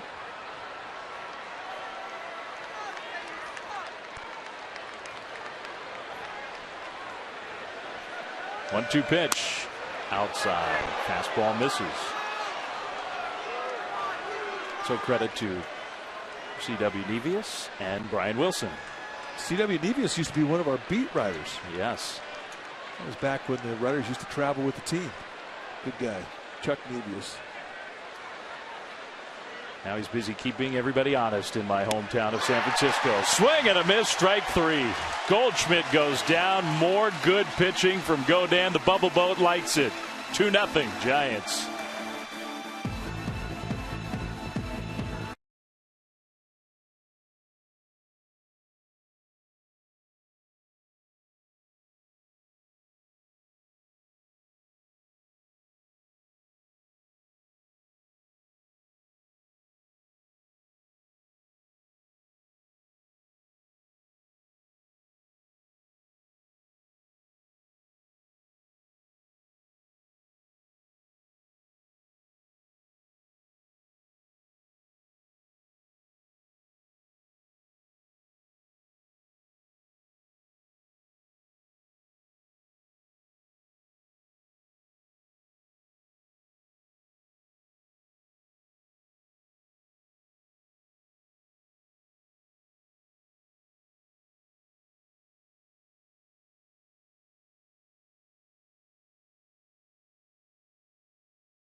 Home for the most live sports. We're headed to San Jose, the California League. San Jose Giants. Devin Harris, 19 home runs, having a big year. And Mac Williamson, who has really turned it up.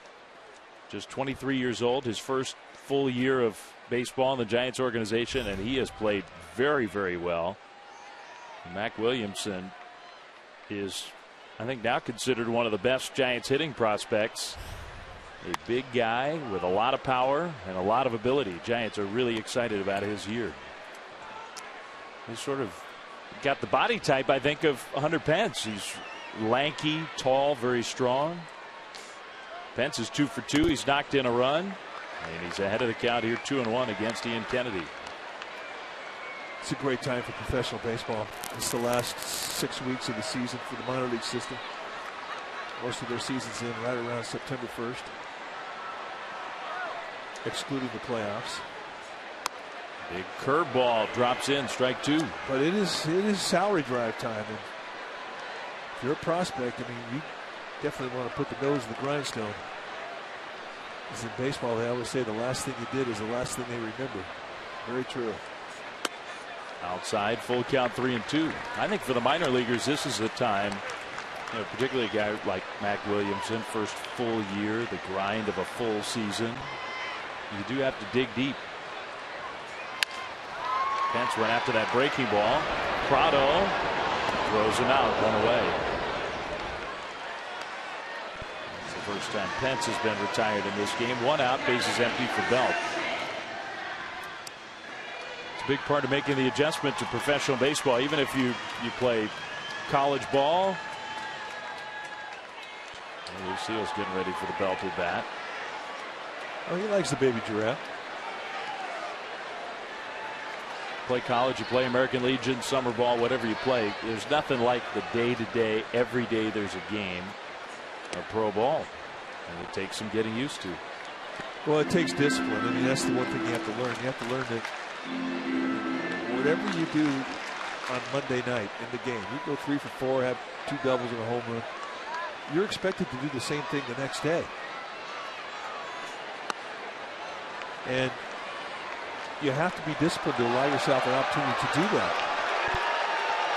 Now, nobody's going to get 2 doubles and a home run every day, but you have to give yourself a chance to be prepared and to do it. And not only that, but you have to figure out a way to to work out after that game's over, to maintain your strength during the season. Because the last 6 weeks of the season, the guys that do the best are the guys who are the strongest, and the guys who've worked the hardest during the season. Belt ahead 2-0. That's ball 3, fastball away. The one thing that blows minor leaguers away when they get to the big leagues is the last month of September, because that's another month on top of what you've done. And then at the big league level, when you go to the playoffs, it's another month on top of it. Well, looked like he was taking all the way. The 2 great October runs the Giants have had 2 out of the last 3 years really is a testimony to how hard this team has worked. For the coaching staff, the trainers, the strength and conditioning coaches, the doctors that keep this team together. Belt pulls one into right field, base hit. So we got a 3-1 fastball. He turned on it. Belt's second hit of the night. Well, for comprehensive coverage of everything orange and black, check out Pregame Live and Postgame Live before and after every Giants telecast on Comcast Sportsnet, authentic Bay Area sports. That was pitch number 100 from Ian Kennedy. You saw the left-hander ARI De La Rosa warming up in the bullpen for the Diamondbacks. Here's Kensuke Tanaka, who's walked and flied out. He's 0 for 1. Giants got their 2 runs all the way back in the first against Kennedy. He's been very good since then. Fastball for strike 1.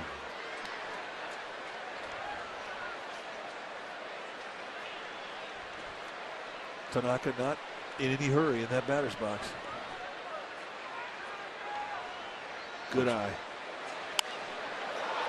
Fouls that one off, strike 2.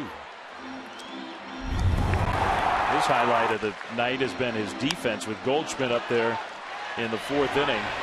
And it looked like he almost overran the ball, somehow going into his slide, reached up, made the catch. Great play. Yeah, and like all middle infielders, which is what he was, they always find a way to make every play a bit stylish, which he did. He's got style to his game. 0-2 and a protective swing, foul ball.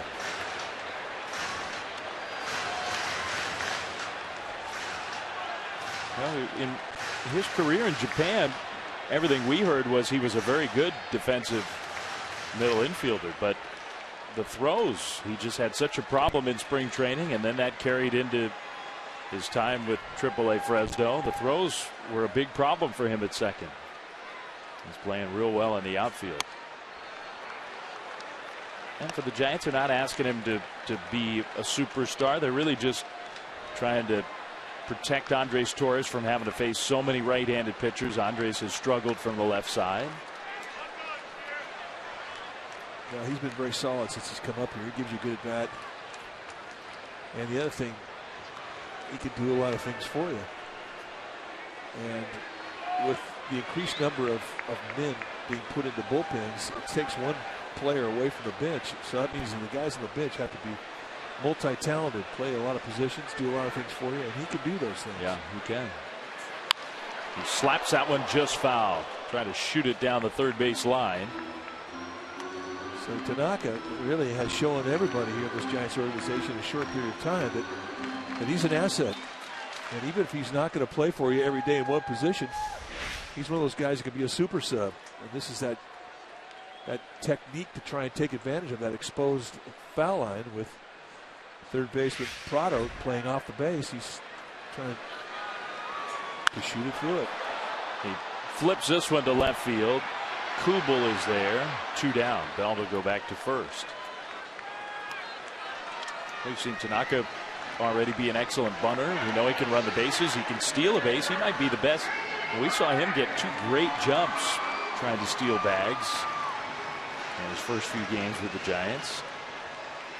So those are things where Bruce Bochy, if he's not playing, as you're saying, if he's not starting a game, you need a guy to steal a base, get down a bunt, play a couple different defensive positions. He can do all that.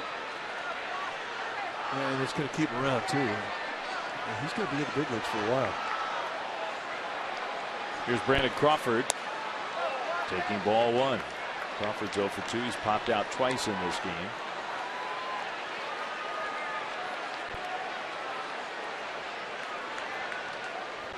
And what you figure will be the last inning for Ian Kennedy just because of that pitch count.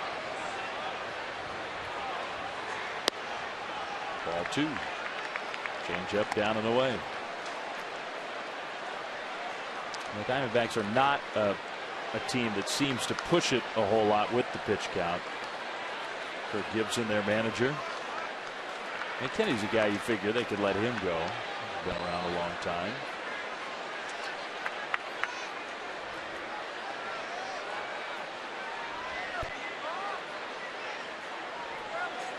Crawford swings away on that high fastball, just got under it a bit.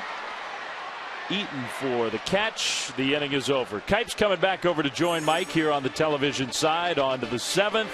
Giants with the 2-0 lead.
Be sure to open your eyes, expand your mind, and delight you and delight your family. Dive in at the Monterey Bay Aquarium.org/love.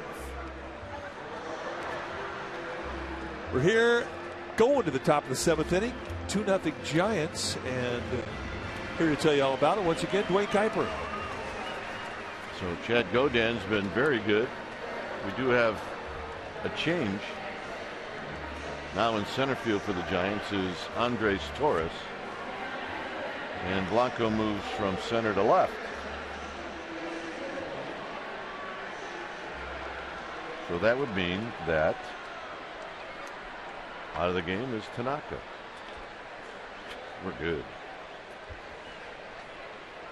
Defensive changes. So Godin to face Jason Kubel. Overshift is on. Sandoval, the only defensive player on the left side of the infield. And the 79th pitch to Kubel is down low.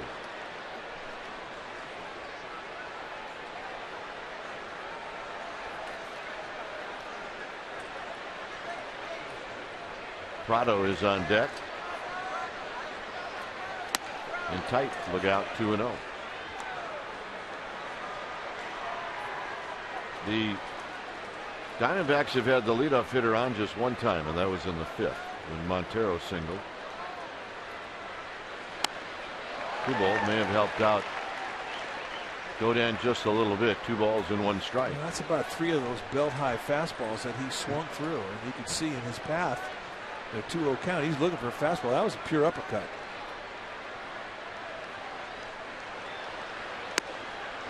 Drops it down just a little bit. 2-2.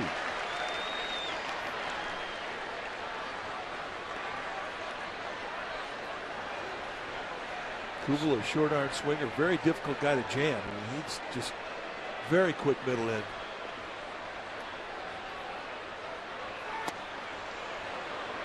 just missed a bit outside, certainly high enough. Well, and it certainly doesn't want to walk Kubel. I would suspect this to be right down the middle of the plate. And it's hit out to Blanco.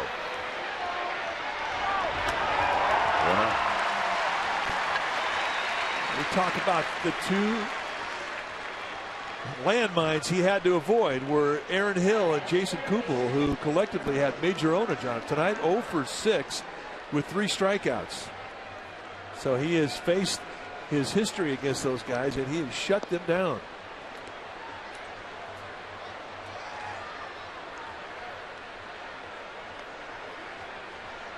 Here's Prado that Godin's waiting patiently to get in the box. He's ready, and so is Godin.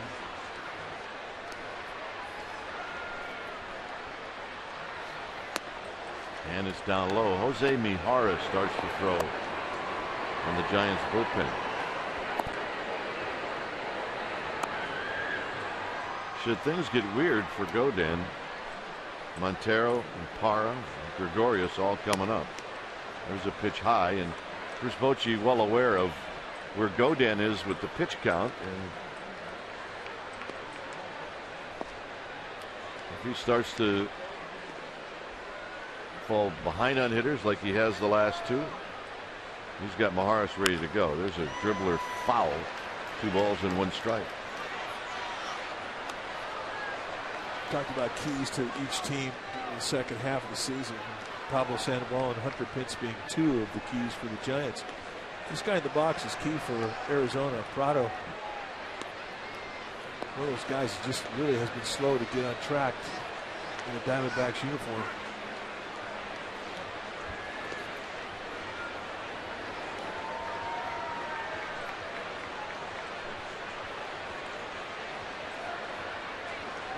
Two-one pitch. Foul down the left field line.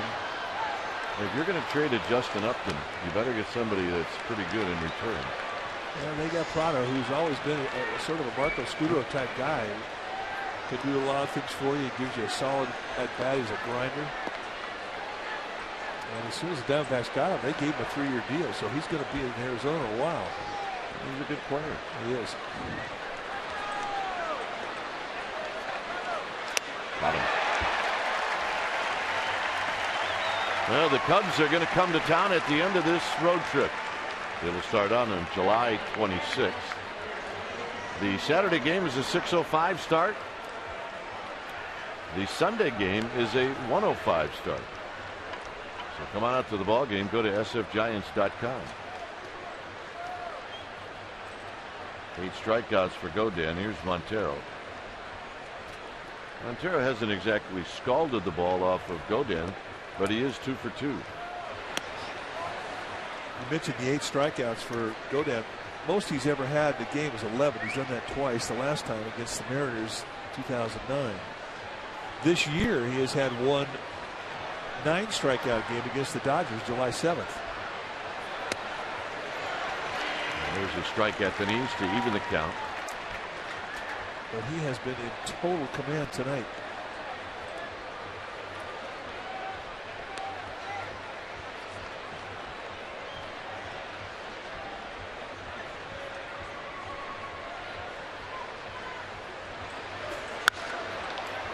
More work for Blanco.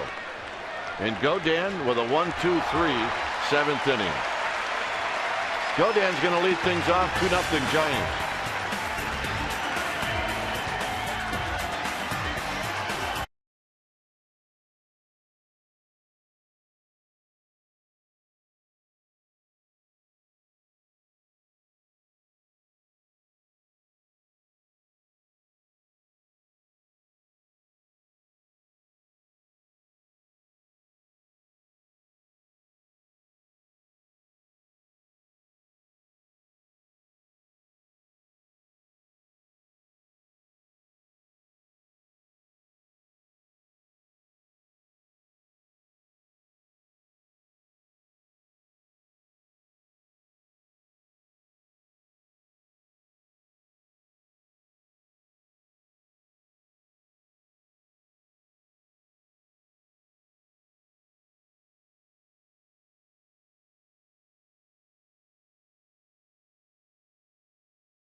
Once again, Lon Simmons.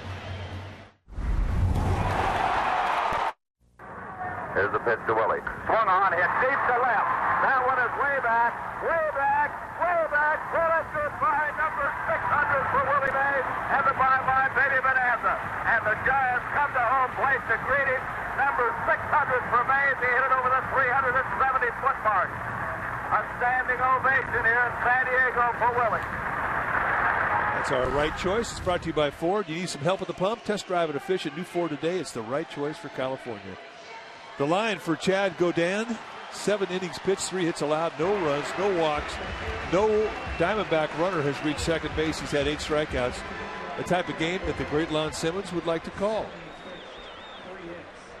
So here's Francoeur to pinch hit for Godin. And Francoeur is going to take high. There's your new pitcher. Will Harris, 28th time that he's come in. Those are good numbers. 29 strikeouts against 7 walks and 22 2/3. Throws hard. Mid-90s fastball. Francoeur pops this one back and it'll be out of play. And we saw that curveball. That's his best specialty pitch. He also throws a changeup.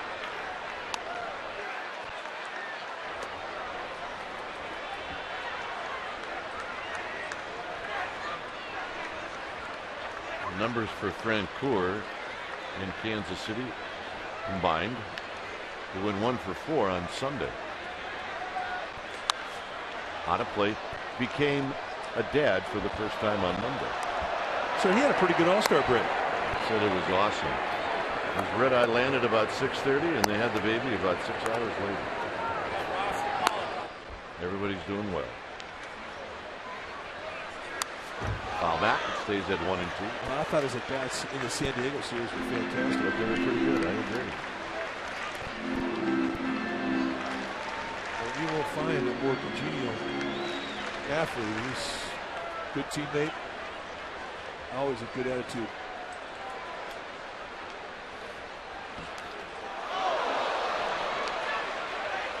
That's a scud. That's a scud and a half right there. Catchers love those, especially with 2 strikes. Oh my goodness. All right, Miguel Montero, catcher. What do you do with this? I'll tell you what he did. He saved Ted Barrett. Otherwise, Barrett's going to get that right in the shoulder. Oh, he did it again. This is too much pine tar on your fingers. Yeah, we're good. I'm fine. Everything's cool. Montero right now is wishing he was a second baseman. Scud. Oh, greatest thing I've ever heard. And Francoeur pops it back and out of play.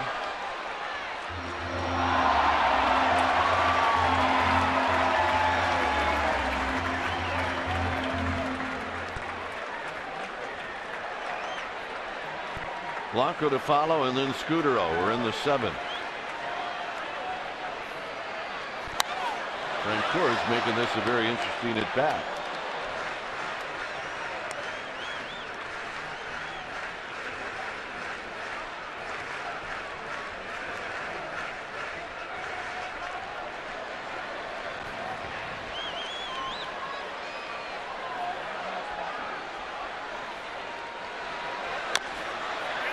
That's another one fouled. So now a 9-pitch at bat.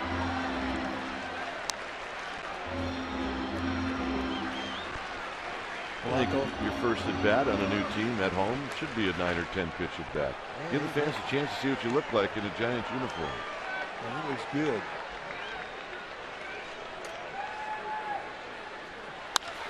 Down the right field line, fair. It caroms to Parra, and how about that at bat for Jeff Francoeur? His first at bat at AT&T Park in a Giants uniform. And that's how you make new friends quickly. A 10-pitch opposite field double bullet right past Goldschmidt, who had none chance to catch this thing. A little cut to the fastball, which you'll see a lot of from Harris. A little toe tap for timing. Let that ball ride in there deep. Stay inside it, throw it the other way. That is a hitting coach's dream. Fair by about a foot. So here's Blanco. Blanco's job right now is get Francoeur in or get him to third. He's going to do it by way of the bunt, and he takes it down low.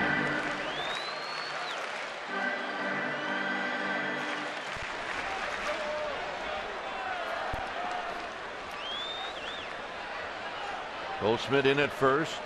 Prado in at third. And now a snap throw to second, and Francoeur is back easily. It's 2 balls and no strikes. Francoeur's got pretty good speed, and you have to be careful as a catcher. If you come out of that snap throw too quick, you have a quick runner and he can steal.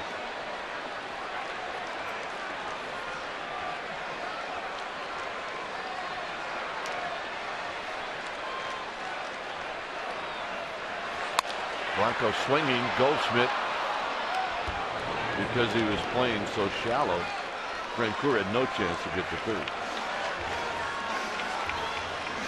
Well, that's a frustrating at bat as a hitter. Once you pull a ground ball to the right side of the infield, run at second base, you're thinking, I've done my job.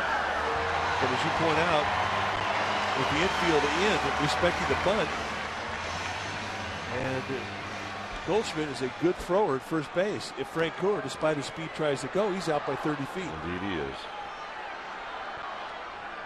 So here's Scudero.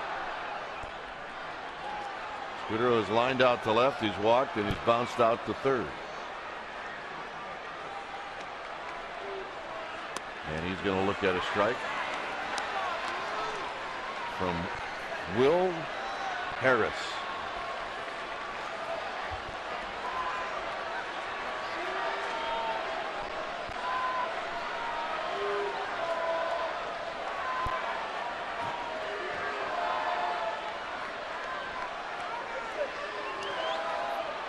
Scudero, did he check his swing? I believe he did. 1 ball and 1 strike. Francoeur had thoughts about taking off.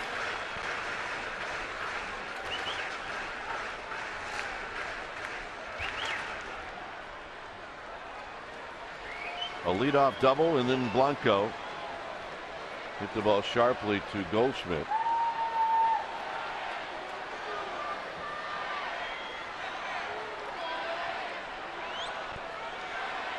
Curveball hit on the ground. Francoeur is going to try to go to third.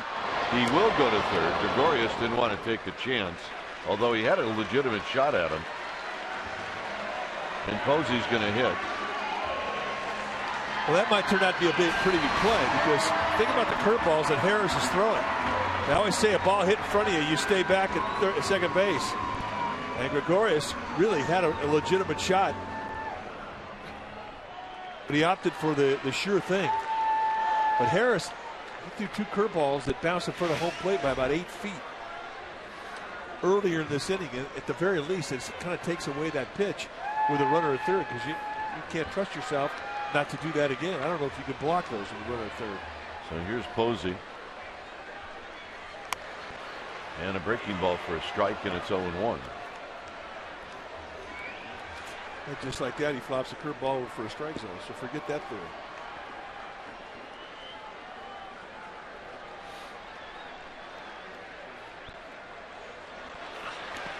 Well, that's the one we're talking about right there, and that's a nice block by Montero.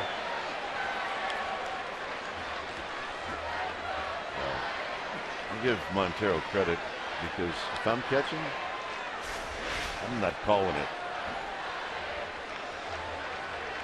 Again, it's a ball out in front of home plate. That's when it becomes unpredictable. Even a curveball, which is the most predictable ball in the dirt.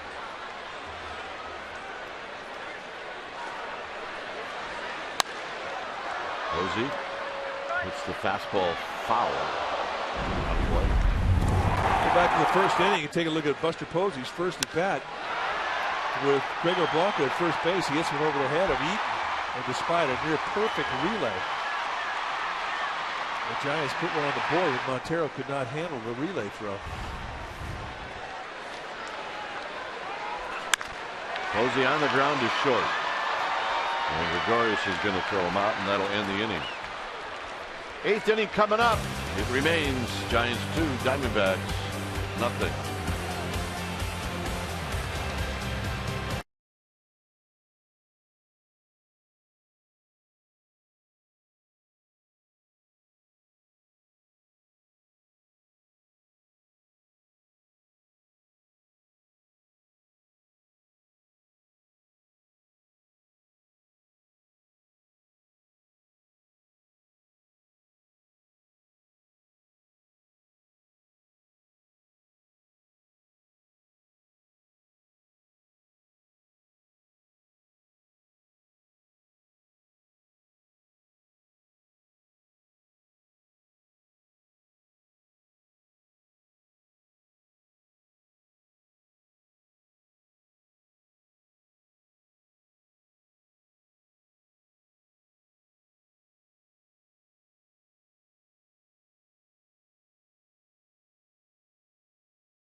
5:30 for Giants pregame live before Game 2 of the series. And we'll be back with you on NBC Bay Area and the Giants Television Network next Saturday night at 6. And the Giants and the Cubs will play Game 2 of their series right here at AT&T Park.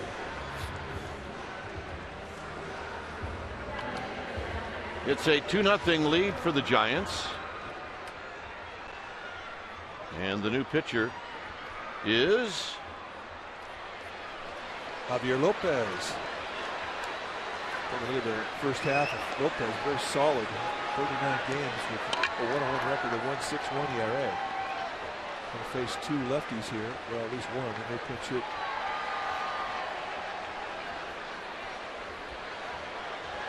But they're not going to pinch hit Gerardo Parra. And Parra takes a strike at the knees. He's 0 for 2. Hit a ball way out into Triple's alley that Pence tracked down in the 5th.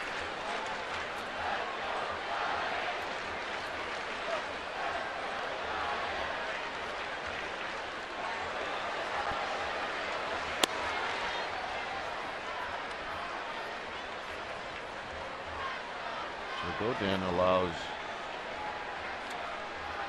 3 hits, no walks, 8 strikeouts. How about that? He was spectacular. Spectacular. Outside to Parra. And Godin was spectacular to a tight strike zone with not many corner strikes called. And he had everything working.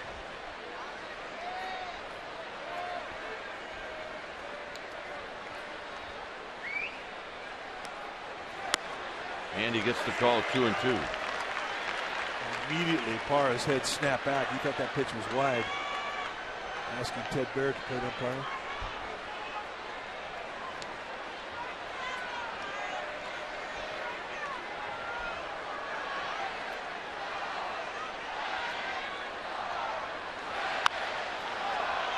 Moving back is Torres, but now settling.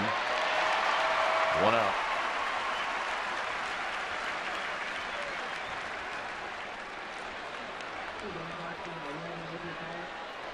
So Pollock's going to be announced, and Bruce Bochy comes right out.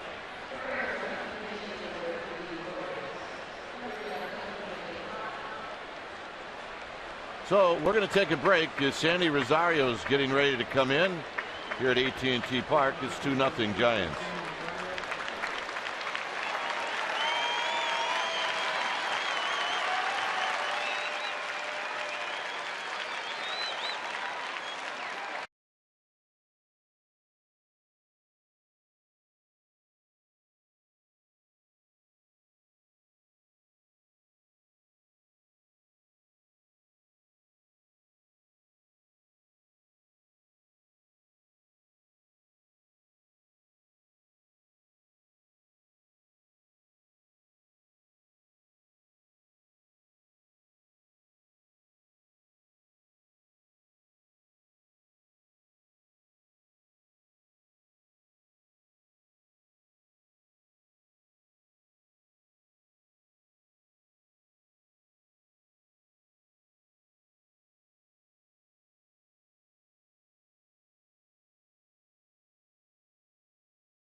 To holding the powerful accountable.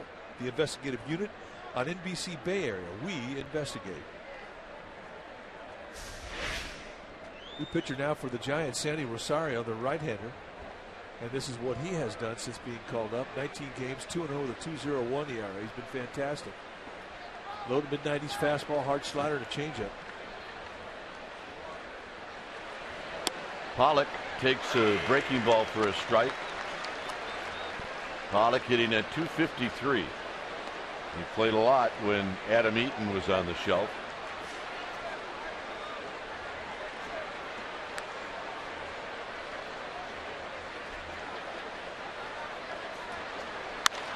Shoots this one into right field for a base hit. So nice piece of hitting for Pollock. And now it looks like it's going to be, is that Eric Chavez? Indeed it is.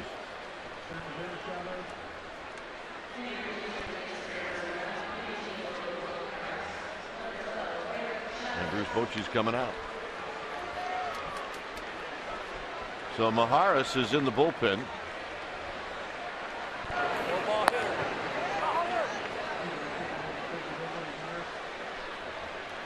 So we'll have another pitching change here in the 8th. It's 2-0 Giants.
Oh, 2 with a 2.48 ERA. And look at the strikeouts, 37 and 32 and 2/3. 2 types of fastball, 2-seam, 4-seam, curveball, slider.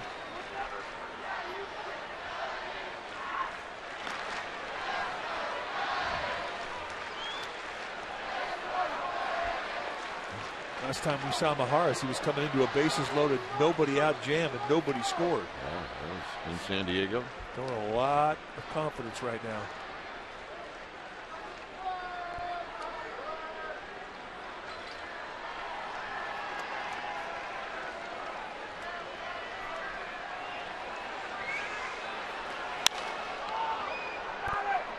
Torres moving back. He's going to make the running catch.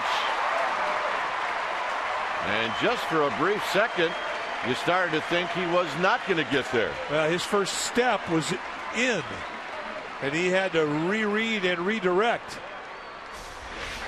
And if you watch his first step, he comes in. Now he's got to go back. So, I mean, it's nice to have some speed to where you can make up a bad first step. And it turns out being a high backhander, nice play. But that ball got on him quickly.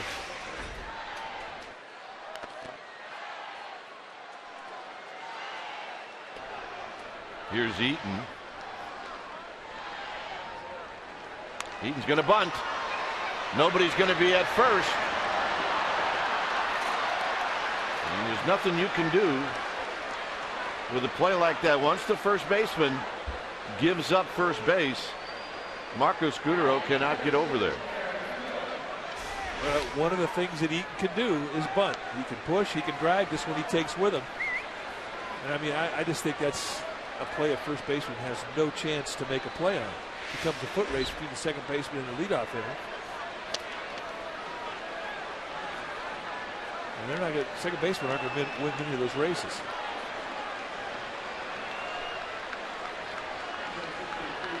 So we'll have a new pitcher to face Aaron Hill.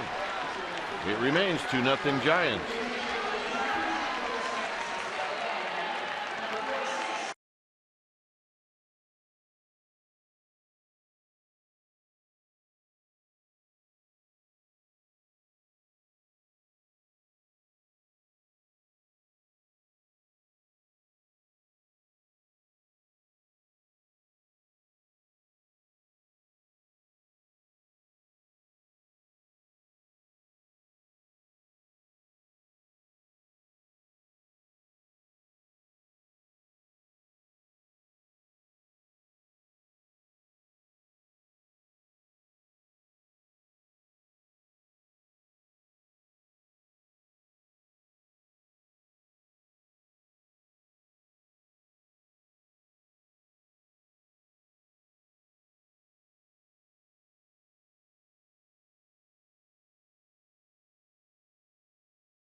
Fourth pitcher in the inning for Bruce Bochy.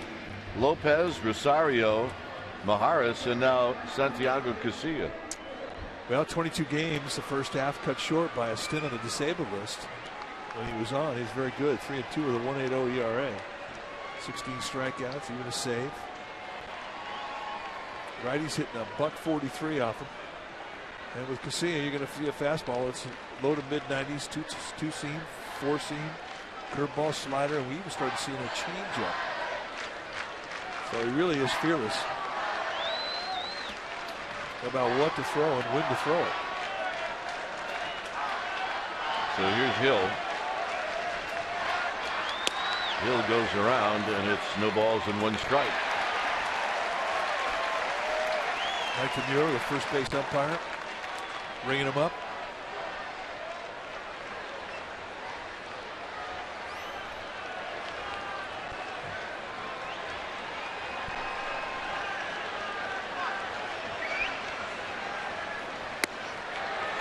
Just off the plate. Kind of just missed. Haven't seen many wide strikes tonight at all. And Baird, the plate umpire, has been very consistent in that regard.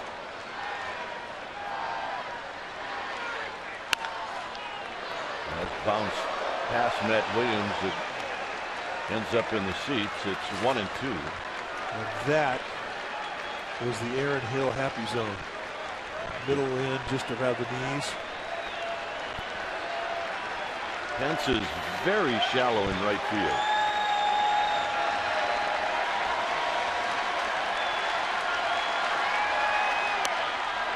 Two and 2. 90-mile-an-hour cut fastball.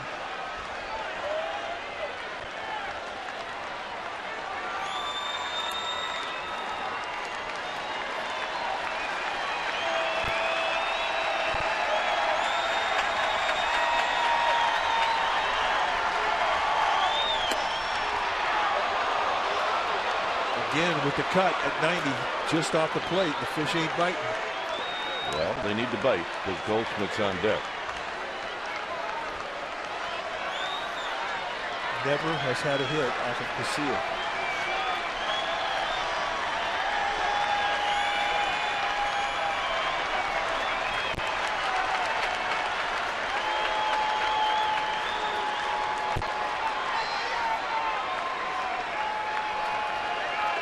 Three and 2. Runners are on the move.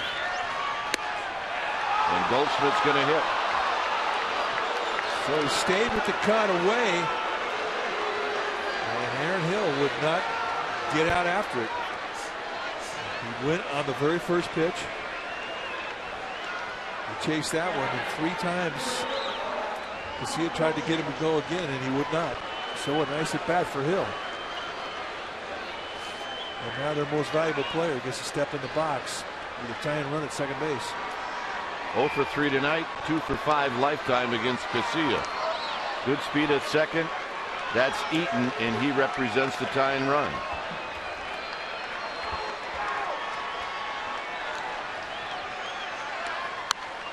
No balls and 1 strike. He's just pounding that outside corner with cut. And Goldschmidt caught that right on the end of the bat. Giants are not playing doubles defense. They're playing a normal set. They're pitching the gap in right center. It's a pretty standard defense.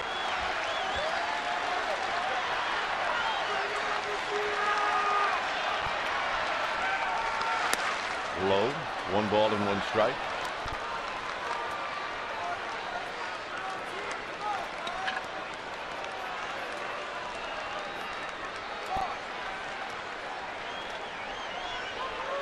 He had a base to play with and he used it. Now he's got none. He's got to go after him.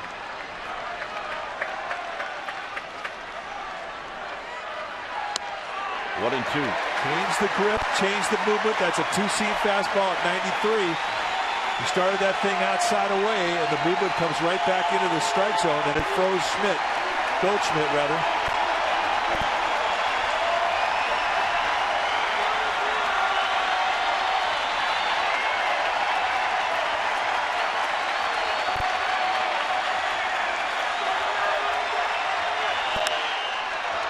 Crawford. Scudero. Side retired with a full house on their feet. 2-0 Giants.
Comcast Sportsnet, authentic Bay Area sports.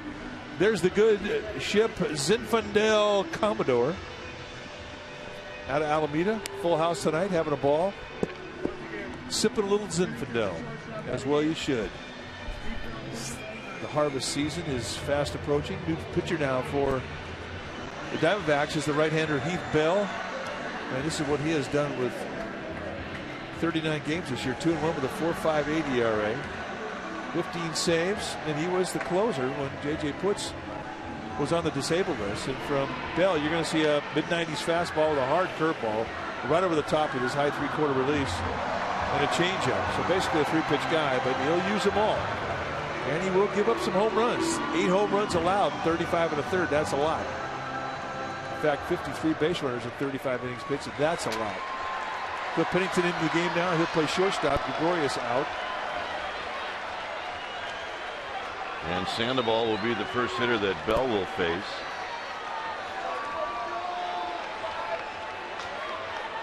Sandoval 5 for 12 with a double lifetime against Bell.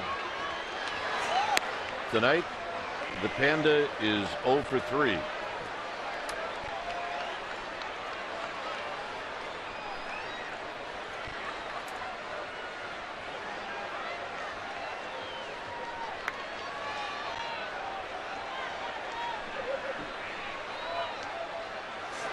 Swing and a miss.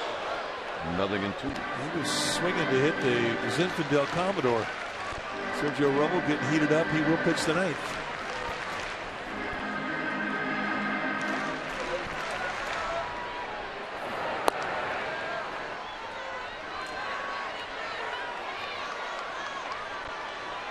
The 0-2 to Sandoval. Sandoval fists one to left, and he's got a base hit. And Sandoval puts on the brakes as he picks up his first hit of the night.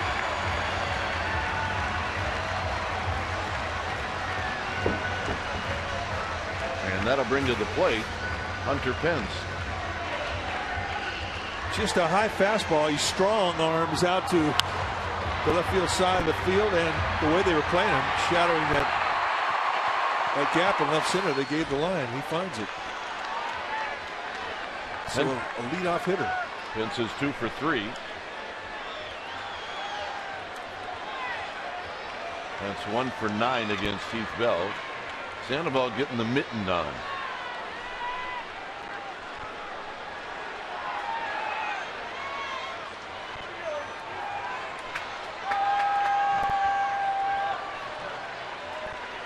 There's a gadget out there. Sandoval is going to try it. And you saw one of the at-bats, the guard to protect the foot, the guard to protect the high up on the ankle. Now you got we used to wear that to school in Wisconsin when it was really cold. Oh, yeah. Although we left the thumb on the actual mitten. I think they got the idea of this one watching Sons of Anarchy.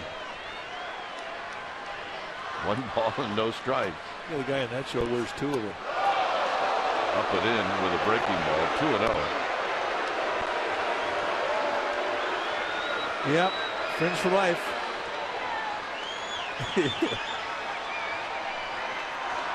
Listening to the broadcast of Dave Fleming on the radio side, KNBR.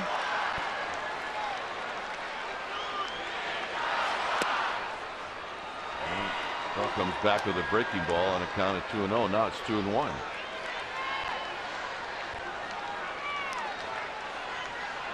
Belt on deck. Bullpen for the Diamondbacks is quiet. This is all on Heath Bell here in the 8th.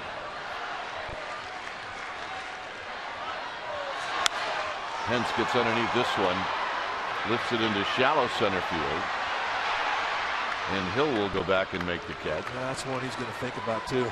That is a fastball that is right in his happy zone.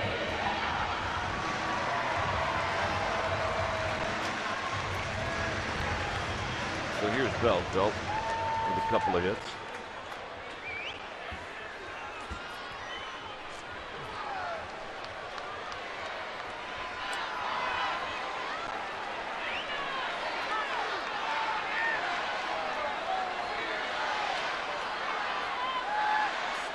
Belt lines it to left.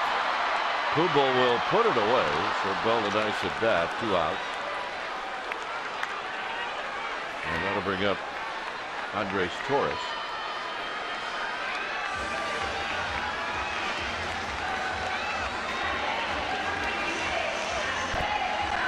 Torres in Tanaka's spot.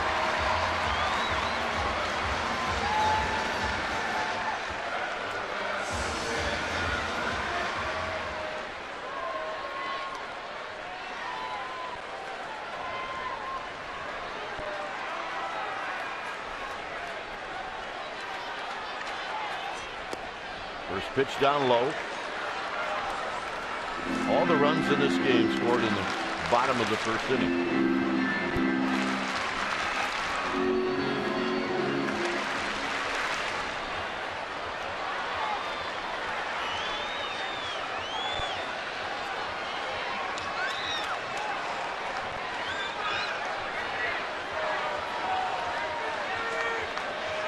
And the ball being held on by Goldschmidt. Torres rolls it foul in front of the back dugout. And 1 ball and 1 strike.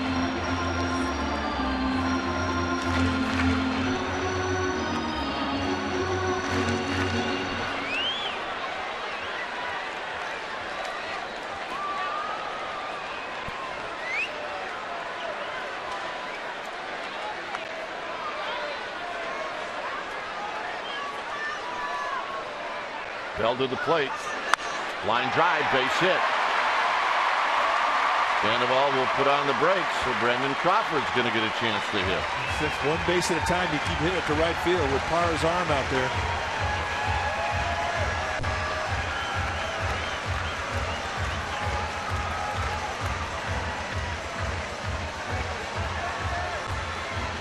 So here's Crawford.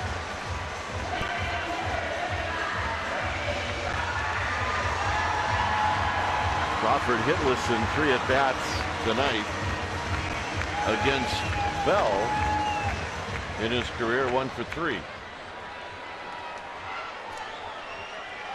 Tony Abreu is now standing in the Giants on-deck circle.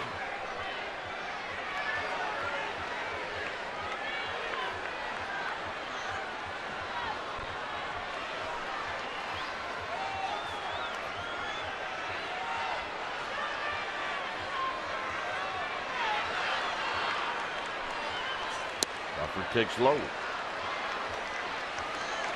right, there's the Crawford section. Yep.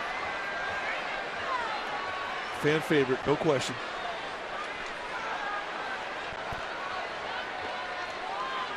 One ball and no strikes.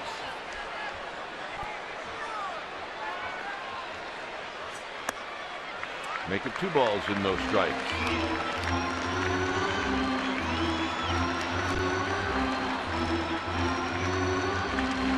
Basically what you're telling me is if Crawford hits a 1-hopper to Parra, Sandoval's going to have a hard time scoring. Yeah, you're right. If it's straight at him on the line, I don't know if Flannery will send him. Even with a 2-out jump. Slowly hit. And Bell will tag Crawford. And that'll end the inning as Crawford slowly to get up. As he hit the base very hard. Yeah, I think Bell jumped on him too. So a lot of things going on at first base, none of which were very good if you're a Giants fan. He goes about 265 pounds. All right, Romo coming out. It's 2-0 Giants.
Game, he seems to be okay. It's a 2-0 lead for the Giants. And This was still, the Crawford play. still taking inventory. Watch the spikes of Bell come over, and I think he spikes his left foot right there. He steps on him twice with both feet. And remember, I mean, that's a big fella. New pitcher now, Sergio Romo, going to come in and try and get save number 22 on the year. He's 3-4 with a 2.86 ERA.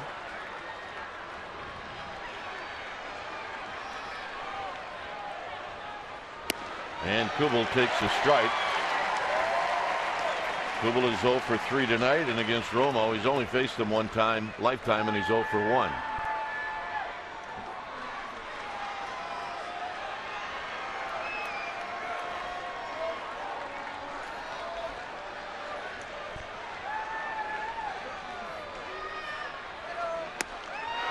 Good pitch, 0-2. Good changeup. And you can't throw a better changeup than that. Wasn't that long ago? He did not have that pitch.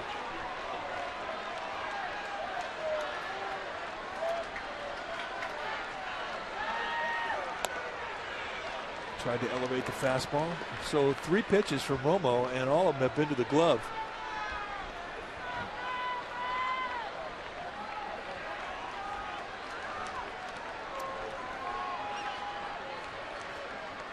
Overshift is on.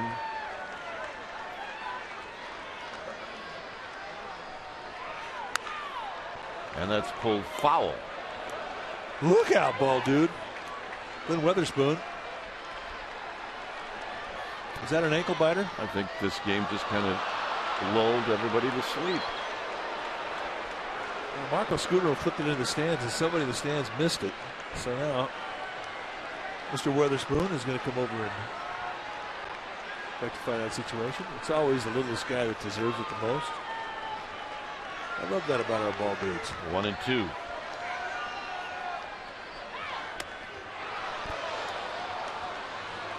I suppose he did want it away. I'm not sure he wanted it that far away. It's 2 balls and 2 strikes.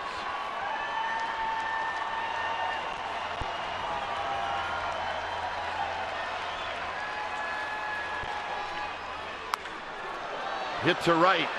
Pence back. Pence makes the running catch. 1 down in the 9th. And that was not easy. And we talked about Hunter Pence as to how well he plays this right field.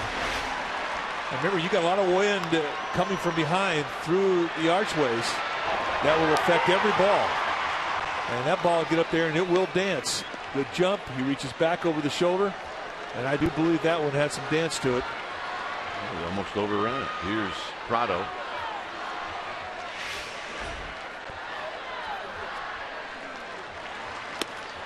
And a strike to Prado.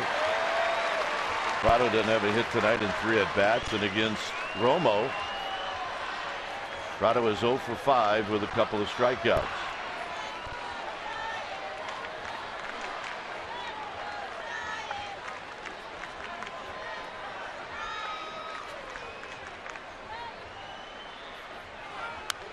Foul back. He waited that time on the slider, and he had a pretty good swing. Yeah, he was on it. He was not fooled by the speed, no question.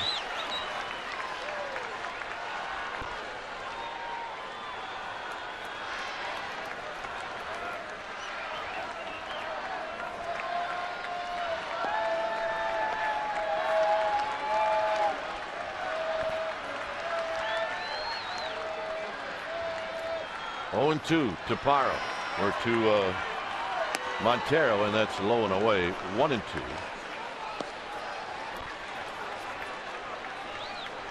I think that Prado, Montero is on deck, and the Giants hope they don't see Parra, as he would due to hit 4th this inning. Martin, Prado, 1-2. Got him. Perfect slider. And he got him to chase down below the zone.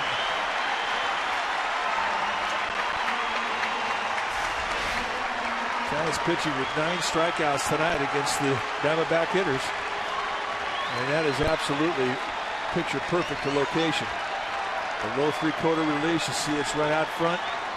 And then the no dot slide. You don't see this normal spin on the slider, and it disappears.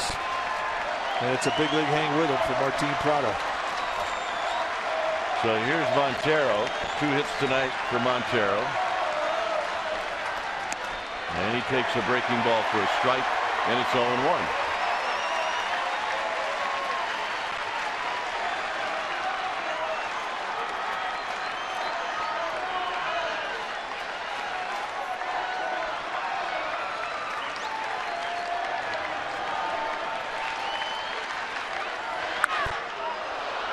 Torres, and he runs it down, and that's the ball game.